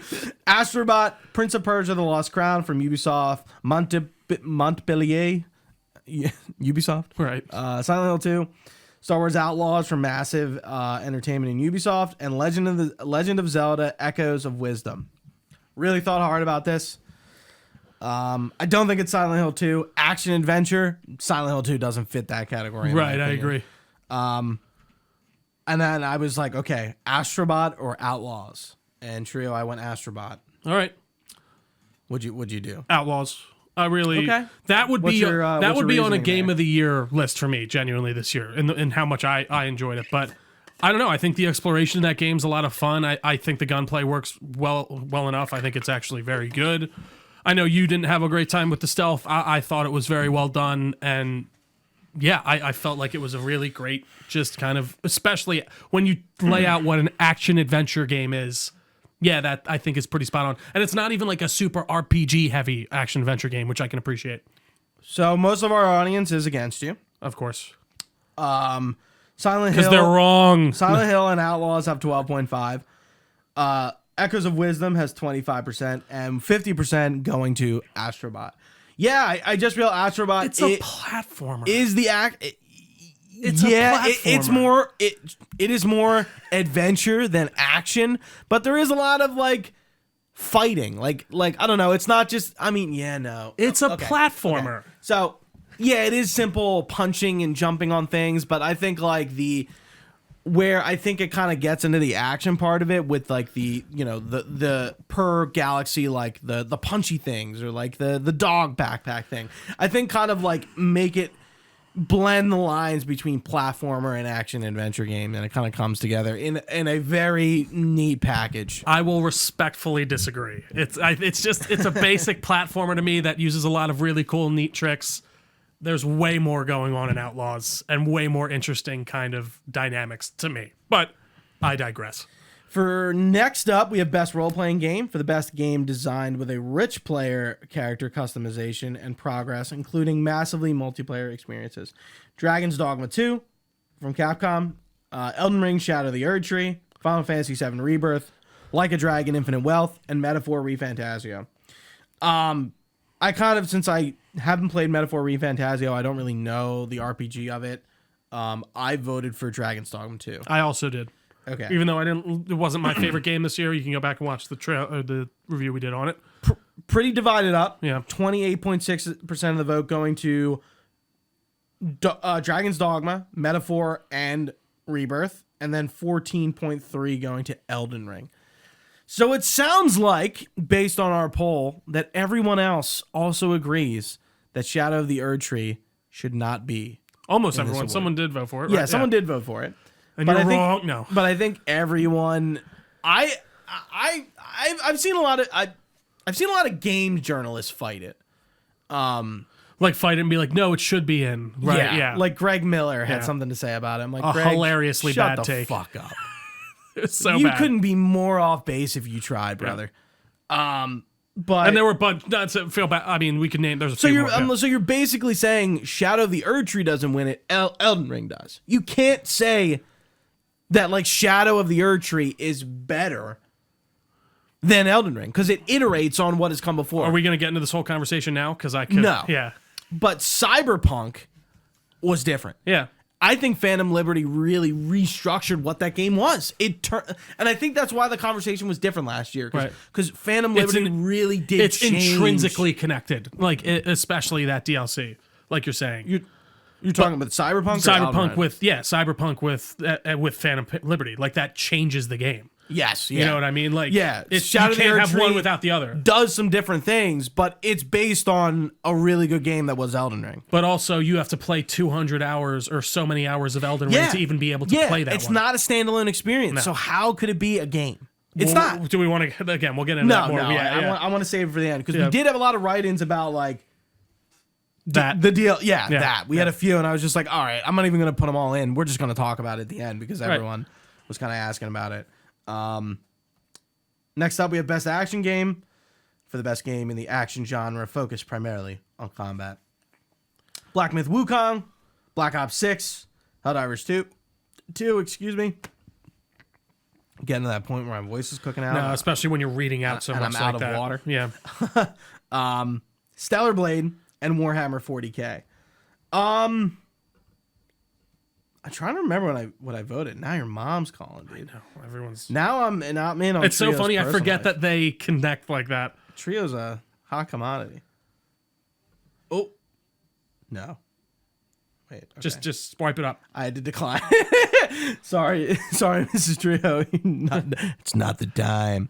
I think this was a pretty tough call. What did you pick? I'm so sorry. I got distracted by that. What's the Best action game? Oh. Wukong, Black Ops 6, Helldivers 2, Stellar Blade, Warhammer 40K. Oh yeah, there's action and then action adventure. Of course, Trio. Absolutely. Don't get it twisted.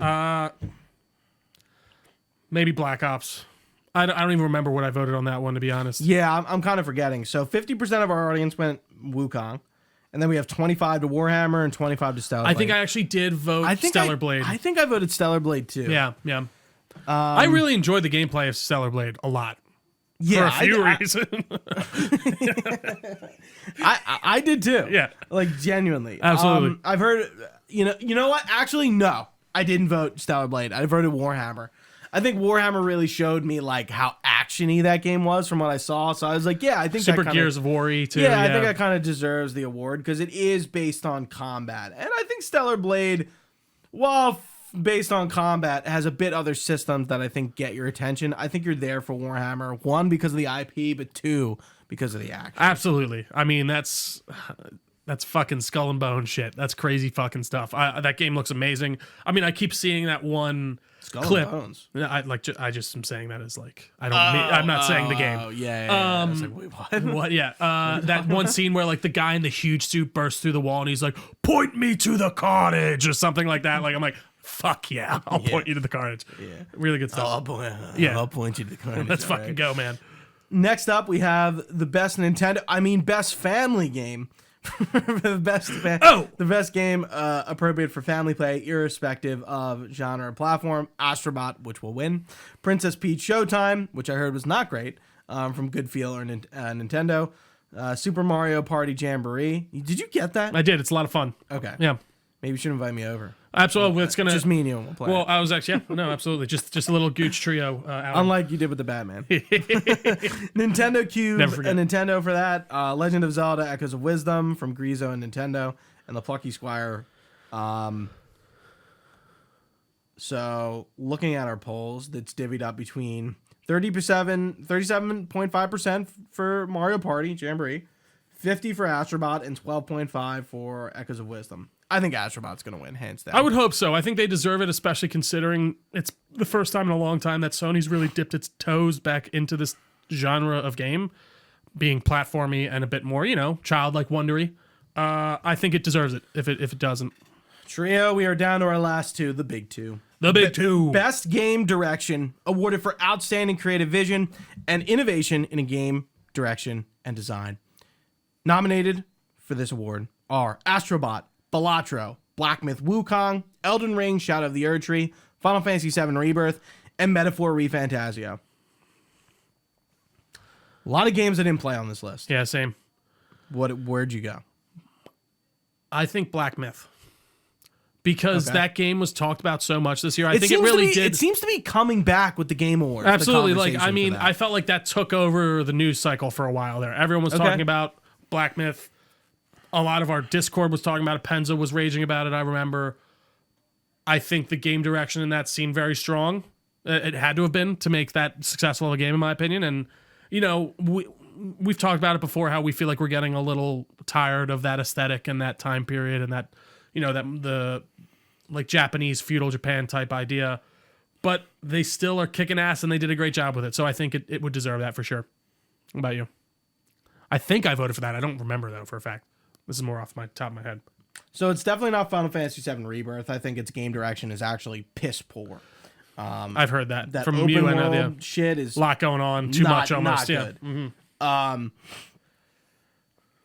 I'm trying to remember. Obviously, I didn't vote for Balatro or Black Myth Wukong, and I definitely didn't vote for Shadow of the Erdtree because, again, you would be voting not Shadow of the Erdtree's game direction, which I think is actually a little bit worse than Elden Ring's because I think that that DLC is pretty hard and Can I just say it's a bit differently paced than the regular game.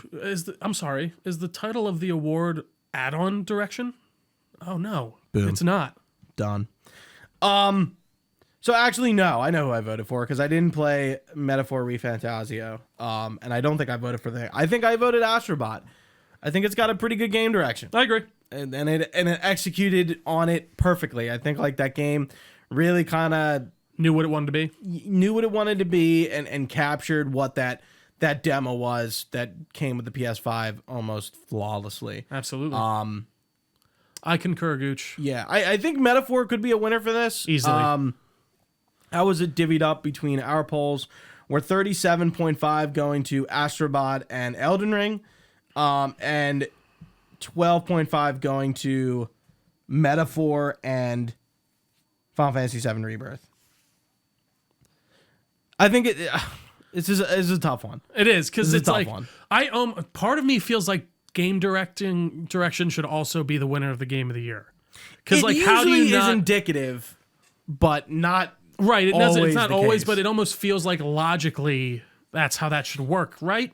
I don't know. Like, if it's the game of the year... I think a game could have, Astrobot has a great creative direction, but its narrative is non-existent. Right. And I think game of the year, when I go back to it, I don't think Astrobot can win game of the year because it doesn't have that narrative component that some of these other games do. Right. So it's lacking compared to everything else. Yeah, I agree with you. So that's why I think Astrobot, while being a great game from a gameplay, game direction, sound, look, feel, it's missing a whole part, being the narrative. And yeah, okay, it had some like really cool moments at the end. Right. But like it has an incredibly light narrative. Like the narrative is their ship has crashed and he's trying to it's just like it's not the same. We can't compare Astrobot's story to Final Fantasy VII Rebirth. Right. Like, come on, what are we doing here? So yeah, I think that'll be a toss-up clearly. And of course, last but definitely not least, game of the year. Recognizing a game that delivers the absolute best experience across all creative and technical fields. Astrobot from Team Asobi, Balatro from Local Thunk, Black Myth Wukong from Game Science, Elden Ring Shadow of the Erdtree from Software, Final Fantasy VII Rebirth from Square Enix, and Metaphor ReFantasio from Studio Zero. I will start off by saying I don't know what my game of the year is in terms of like what my actual game of the year is. I have a lot of thinking to do, I feel, before we talk about it in January. I voted for Metaphor ReFantasio, a game I haven't even played. Right. Just from what I'm hearing about it, I have a funny feeling it will win. What about you, Trio? Is it Black Myth? I just don't have a pony in this race. Yeah. That's the big problem. Yeah, it's I guess like if you maybe logically look down the list and choose one, it's Black Myth or Metaphor. And I think Black Myth could pull it. I do. I just think that game really did take over the news cycle for a lot longer than we even realized. People were talking about it a lot. What game? I'm sorry? Black Myth. Okay. I do think that there's a chance that this kind of comes in. Obviously, Metaphor has the gravitas of being from Atlas and Persona, and it's very much that game, just with a new setting instead of coat. Yeah. Or coat of paint. So, I don't know. I think Black Myth might take it. If I have to bet on something, if I was to choose, Black Myth, yeah. And if there's one that I would strip from the list immediately because it is taking up a spot that another game could take up, it's Shadow of the Erdtree. It's fucking Shadow of the Erdtree. I mean, we already just said it, but like the people online, the discourse online's been annoying me because it's like, well, you're just getting so like, what's the word, like picky and like, what's the big deal? Like you're the rules you're setting down are so like maneuverable. Like, hey, heads up, you're on a cord. Jeez. Wow, you're really wrapped up. You just pushed the cord out. Yeah, I felt it come, and I'm like, uh-oh. Sorry, my bad. I didn't even notice. I think we're all good, but let's audio check. You're just getting so like, what's the word, like picky and like, what's the big deal? Like you're the rules you're setting down are so like maneuverable. God, they're gonna hear that right. No, okay. Yeah, we're good. We're good. Yeah, sorry guys. Yeah, no, sorry about that. They're like, you're getting into the minutia here, and who even cares? Like, it's a game they created. That I need to pull up. I hate to call him like him out directly at this, but like Greg? I need to read Greg the because this I feel like I just hate being like that in general. Like I even if I don't like a person or whatever. It was such a like. I'm like, why are we taking this stance? It's not a game. It was just you can't buy it on its own. It was just illogical, and not even that you can't even just buy it on your own. It's like you need to play like 60 to 100 hours of Elden Ring to be even able to play it. It's not, people are like, well, then what is a sequel? Not like that's just you're expanding upon what was before and blah blah blah. It's like you don't physically need to buy the first game to play that sequel. That's not how that works. So here was it was like DLCs should be eligible for Game of the Year. It's a game people play this year. If it's quote that good, then it should be honored. It's not a game. It's I hear you about it being that good, but it's not That's a what game. I mean. Guess what? It's That's why not a you game. create. It's definitionally not a game. Like, that's the whole thing. It's like, DLC. It's literally downloadable content for a game that is out. You cannot play Shadow of the Erdtree without Elden Ring. I don't need to buy Assassin's Creed 1, install Assassin's Creed 1 to get Assassin's Creed 2. You know what I mean? Like, that's the thing. Like, that is the difference. So I don't know. I don't even feel like I necessarily need to go any deeper than that. I think the conversation around this has been like just perplexing, and the fact that that's even a like take. The fact that Jeff had to get out and like post before that, it. Yeah, he they were like, knew that people were going to. But you know what? It's not his fault. It's the journo's fault for being like sort of. He could just say nominating no. He'd just be like, no, that's not. I think we need, and I've said this before in the past, but I think it's becoming more and more apparent. We need like a best DLC or best remaster remake award. Like, we clearly need to acknowledge these pieces of content, whether they are remakes or remasters or DLCs, that kind of separates them from the pack a little bit and acknowledges what they are for what they are. They are taking away a spot from another game that could take that nomination. Right. And then you could, like you're saying, you can go like, well, it's like the journalist's fault they're nominating it. It's like, you say you can't nominate it because guess what? There's a rule. You can't nominate an add-on for a game category. And then you can't just be like, well, it's just considered a game because it's just people worked on it. It's really just these rare circumstances where a really popular game gets DLC. And again, if this is in there, also really popular. You're telling me you consider this and not Phantom Liberty? What? That wasn't nominated as Game of the Year last year, right? No. What? Like, that doesn't even make any sense. And again, these remakes shouldn't be involved either. I'm sorry. They shouldn't be in there. I'm surprised Silent Hill 2 is I was going to say. But that's what I would slot in for Shadow of the Erdtree. If we're going to do that. Like, yeah, exactly. But I don't even like doing that. I don't like doing that either. I would, again, I don't know. Like, I would take many other... I don't know. It just makes no sense to me logically. And that's where I'll leave it. It's just stupid. Yeah. So here's how our poll divvies up. Black Myth Wukong with 37.5. Astrobot with 25. Metaphor, Rebirth, Elden Ring, 12.5. So everything besides...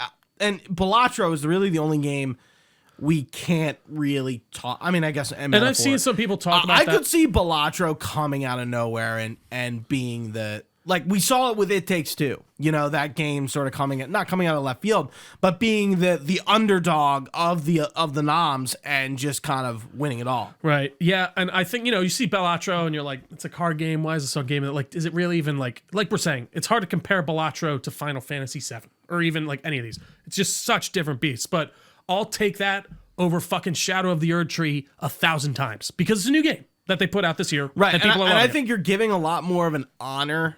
I mean, obviously it's not like Jeff just picks the winner himself. No, of course. But like that award is going to mean a lot more in the long run if it's given to a Balatro or in It Takes Two or a Walking Dead Season 1.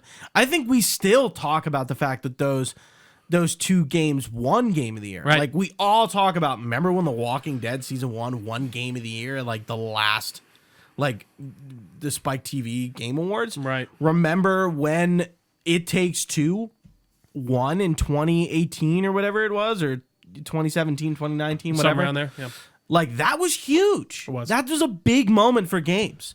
Shadow of the Erdtree winning just means that Elden Ring was Game of the Year. So I guess did it win Game of the Year too? Elden Ring? Yes. Yeah. So like, what?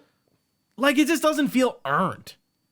Actually, Regardless of the DLC conversation, again, it feels so unearned. Dylan says this in our Discord all the time, and he's 100% correct. None of this matters, but like it annoys me that like it's like, why are you choosing these just like blatantly stupid choices? Again, Elden Ring's fantastic. I'm sure the DLC's got 10 out of 10s all over. I'm sure it's a fucking fantastic DLC. It is definitionally not a game. Take it off the list. That's it. I really want to play Metaphor, like I said earlier. If there was ever one of those games I could get into, like you're saying, that probably would be it, just because it's a new from Atlas. Yeah, yeah, a new IP. But yeah, Final Fantasy VII Rebirth. I haven't really like touched on my issues with it. I mean, you can go watch the review. I just really didn't like what that game was. I didn't like the open world direction. I think it kind of added so much fluff to the game that the fluff overtook like the actual like what the game was actually about and right. why I'm playing this game and its story. It's like the game was about you playing like some mini game on the beach more than it was the actual story. And that really bothered me. And I'm like been very dismissive of Final Fantasy VII Rebirth throughout this whole conversation. I'm just really upset with it. I don't think the narrative's bad, but I think the gameplay is fantastic. But Final Fantasy VII as a whole and that fluff is too hard to divorce away, and I think it's just out of my head. Do you think that that's a symptom of modern gaming? Like when they're remaking this and they're like, we need to add like more open world element. We need more stuff for players to do. It makes sense why they took the direction they did, but I think ultimately, like, I don't think a lot of Japanese developers are making open world games, and they kind of copied what the Western devs are doing. That makes sense. And being like, oh, like we're gonna make it like 80 hours long.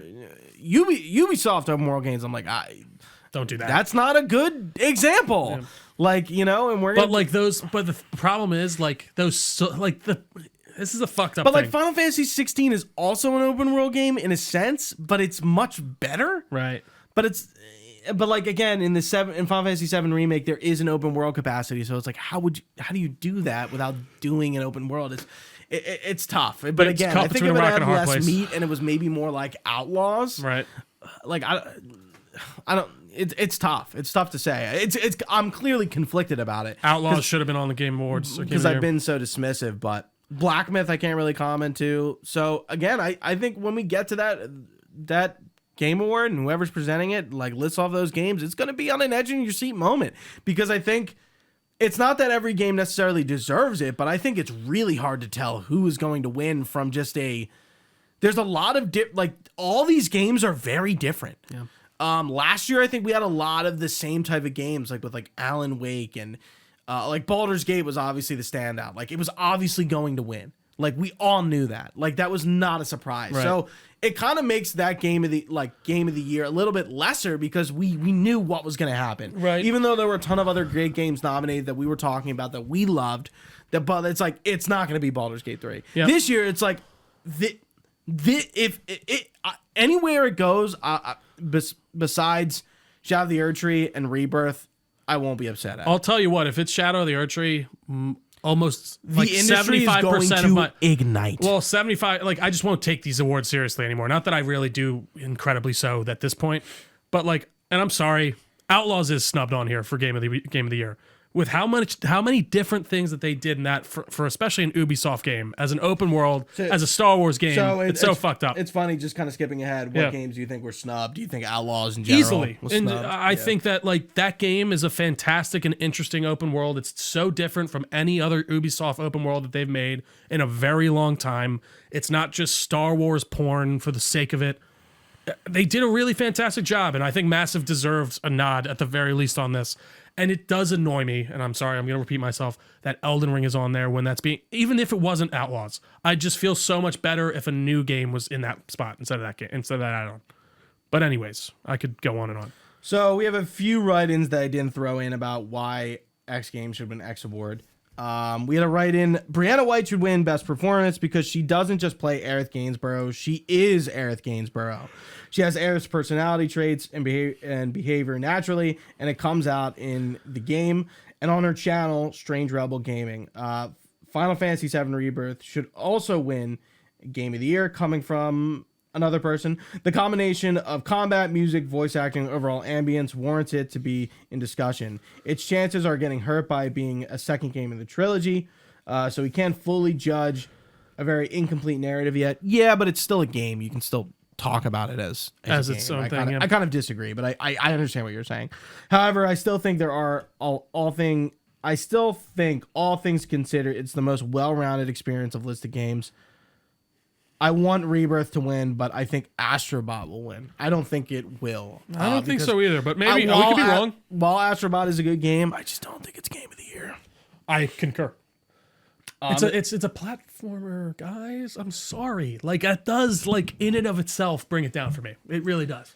That's it with the write-ins there. Again, we didn't have a ton, and I just think it's because either it's not that it was clear, but like it's the overall feeling right now. Yeah, it's just the overall feeling. Like, I'm not even sure to say it. I'm gonna skip around really quick. Yeah. Going to the what games you think snub reward or misplaced or whatever. We had a lot of write-ins about Shadow of the Erdtree. We talked about that. Trio was Outlaws. I don't really think I have like a snub this year. Like I'm trying to think, like, was anything that I played not nominated? Like a lot of people were talking about like Dragon Age Veilguard's non-inclusion, and I'm like, it is funny how I didn't even think about that, Gooch. That's so bad. No, I just is it bad? It kind of, well, I think it does. Like, dude, this is an important game for them. This is their comeback. The fact that it didn't get hit with any nominees is not great. I don't know. No, it's definitely not, but I don't necessarily think it deserves to be. No, it doesn't. There. And I think that kind of shows you the problem they might be facing. You know, like what I mean? I would like the reason I didn't bring it up is because it doesn't deserve to be on there. I'm just looking. That's just the sad truth of BioWare right now, unfortunately. Yeah, I really can't. Like, I'm just kind of looked through the games I played this year. There's really no snubs. I don't really have any additional comments, things that should have been nominated for stuff. Somebody wrote in though. This was a bit different. And it's going to be kind of like a snappy comment, but I don't really mean it to come off that way. Do you guys think Thank Goodness You're Here deserves a place on any of these categories? It's rather short, but super enjoyable. The fact that I don't know what that game is answers that question. Yeah, that's true. I've never heard of it. I guess I looked it up. It's an indie game. That's probably why. Sure. But I would definitely like to look into it now that it's been brought up. Yeah, like that's kind of the unfortunality. Is that a word? Yeah, maybe. Like you made it. With indie games, it's just like some just really get shifted to the side, while there are a few others that really rise. And I think that's just kind of sucks about. Like, I know there is an Indie Game Awards show thing that like some other people do. And, like, that's cool because that game is probably nominated over there, or, like, more indie games are recognized. It sucks that it's only, like, a few of them, right? You know, because indie is such a broad space, and there are so many indie games out there nowadays, which probably is a good thing and a bad thing, but... Absolutely. Anyway, let's talk about what we think will be announced. Trio. Do you have any predictions about what trailers we're seeing, announcements? Do you think Nintendo will come out and announce the Switch 2? I don't think there will be anything what was like a major announcement we got last year from any of the major the first parties? Monster Hunter Wilds got announced last year. But there wasn't like any PlayStation or Xbox specific announcements, right? Or like even Nintendo. Like, this doesn't feel like the place I think we where saw Hellblade again. That's right. Yeah. So we definitely did. Actually, you're right. We definitely did. Maybe something from Xbox in the way of we got one of Death theirs. Stranding, but Death Stranding is not. I would not say that's a PlayStation outing, even though it's it's and I wonder if the second one is going to be like just on Xbox. Yeah, no, because that was just dropped on Xbox, which recently. is awesome because I get to play. I can play it again and get achievements. And I don't know if I'll play Death Stranding 1 again before 2 comes out, but I think I will. I might give it because I do have the director's cut on. I got the upgrade. It was like $10 on PlayStation. Nice. Yeah, interesting. You have nothing else? Oh, don't think it will be announced. No, I don't think we're going to, but I'd love to see a GTA trailer. No, no way. Yeah. Sorry. I know. Hate to break it to you. I'm going to cry. I think we're going to get a Death Stranding 2 release date. I think so too. That makes sense to me. Positive. Kojima talked about how at the Tokyo Game Show he wanted to announce a date, but he couldn't. It looks like they just kind of got delayed on a timeline. So that tells me that they're going to do it at the Game Awards, and it's going to be in 2025 at some point. So Sony wouldn't do it, but man, they need to show me some Wolverine. And I think, the leaks kind of threw that back, and they just lost their creative director on that too. They're on a bit of shaky ground right now, so I'd be curious to see where that's at. Yeah, we had a write-in. He said, realistically, Death Stranding 2, I'm going to edit your write-in a little bit just to make it go cleanly. Not likely. New Switch hardware. Kingdom Hearts 4 news, Final Fantasy 7 final game news, long shot, Rare news, which means not so anything from Rare. Right. I don't know if they're done with Sea of Thieves, so it's kind of hard to say. Maybe. Yeah, and that's pretty much from that person. Fable and a release date. I think we'll see a Fable trailer here. I think we got a Fable trailer last year too, but I think Fable's been a bit too MIA. I think we really need to see more of that game and what Playground has been doing. I concur with that IP. I think it's really time. 100%. We had another write-in. The next 3D Mario game, you're not seeing any Nintendo. We're way too close to the Switch 2, not release date, but announcement. So you will not hear anything. And I also just feel like they don't do anything outside of directs and stuff, right? Do they show up at these kind of events? Yeah, I mean they've done like some Smash characters. Remember, we got Sephiroth at the Game Awards. We got Joker at the Game Awards one year. I'm trying to think where that Metroid Prime 4 trailer was. I don't think it was at the Game Awards. But no. Yeah, I think like Fable and Death Stranding are my two. The go-tos. Yeah. Those line up for me too, I would agree. I would be surprised if we didn't see anything. I'd be more surprised if we didn't see Death Stranding, honestly. Yeah, I mean, Kojima's going to be there for 100%. For something. But anything else, Gooch? Yeah, it's a weird year this year. I think we have a lot of games that were on the docket finally kind of be released. And we're kind of entering the point now where we haven't heard a lot about what is coming up. Next year, I think, is like an unknown quantity. Like besides GTA and hold on, I'm going back up. Besides like GTA and like, will we get a Ghost of Yote trailer? No, like they're gonna save that for their own thing, right? Monster Hunter Wilds, we could see another trailer for, but I'm not sure. But Death Stranding 2 is definitely likely. And yeah, and the Metro Prime 4. Nintendo is going to... That could be a Switch launch title. It probably is. They're too close. Right. There's no way. They restarted that development though, right? A while back? Yeah. Uh-huh. Yeah. So yeah, it's not that it's a bad year for the Game Awards. It's just like, again, it's just an odd year. I agree, man. I feel like I say that every year and I mean it in a different way. This year was specifically just, I don't know. I think the whole Erd Tree thing especially has been kind of setting a bit of a blaze and just, thoughts. But again, I'm surprised it's even a conversation. Gooch, anything else on the Game Awards predictions for 2024? Nope. That's it. Let's get the hell out of here. Well, thank you all for watching with us. If you've been with us live on twitch.tv/Delco Nerd Network, we really appreciate your time. You can find this podcast anywhere podcasts are found. Just search Delco Nerd Network on your platform of choice. We will show right up. We got a Facebook page, Discord channel, all that good stuff will be linked down below. We're on all the social medias at Delco Nerds, on everything with an @sign. You can follow us wherever your little heart desires. You can even find all this information on our website, delconerdnetwork.com. You can even email us your comments, questions, or concerns to delconerds@gmail.com. We would be happy to get back to you. But for Gooch, I've been Trio. Thanks for watching, guys. Stay nerdy, and we will see you next time.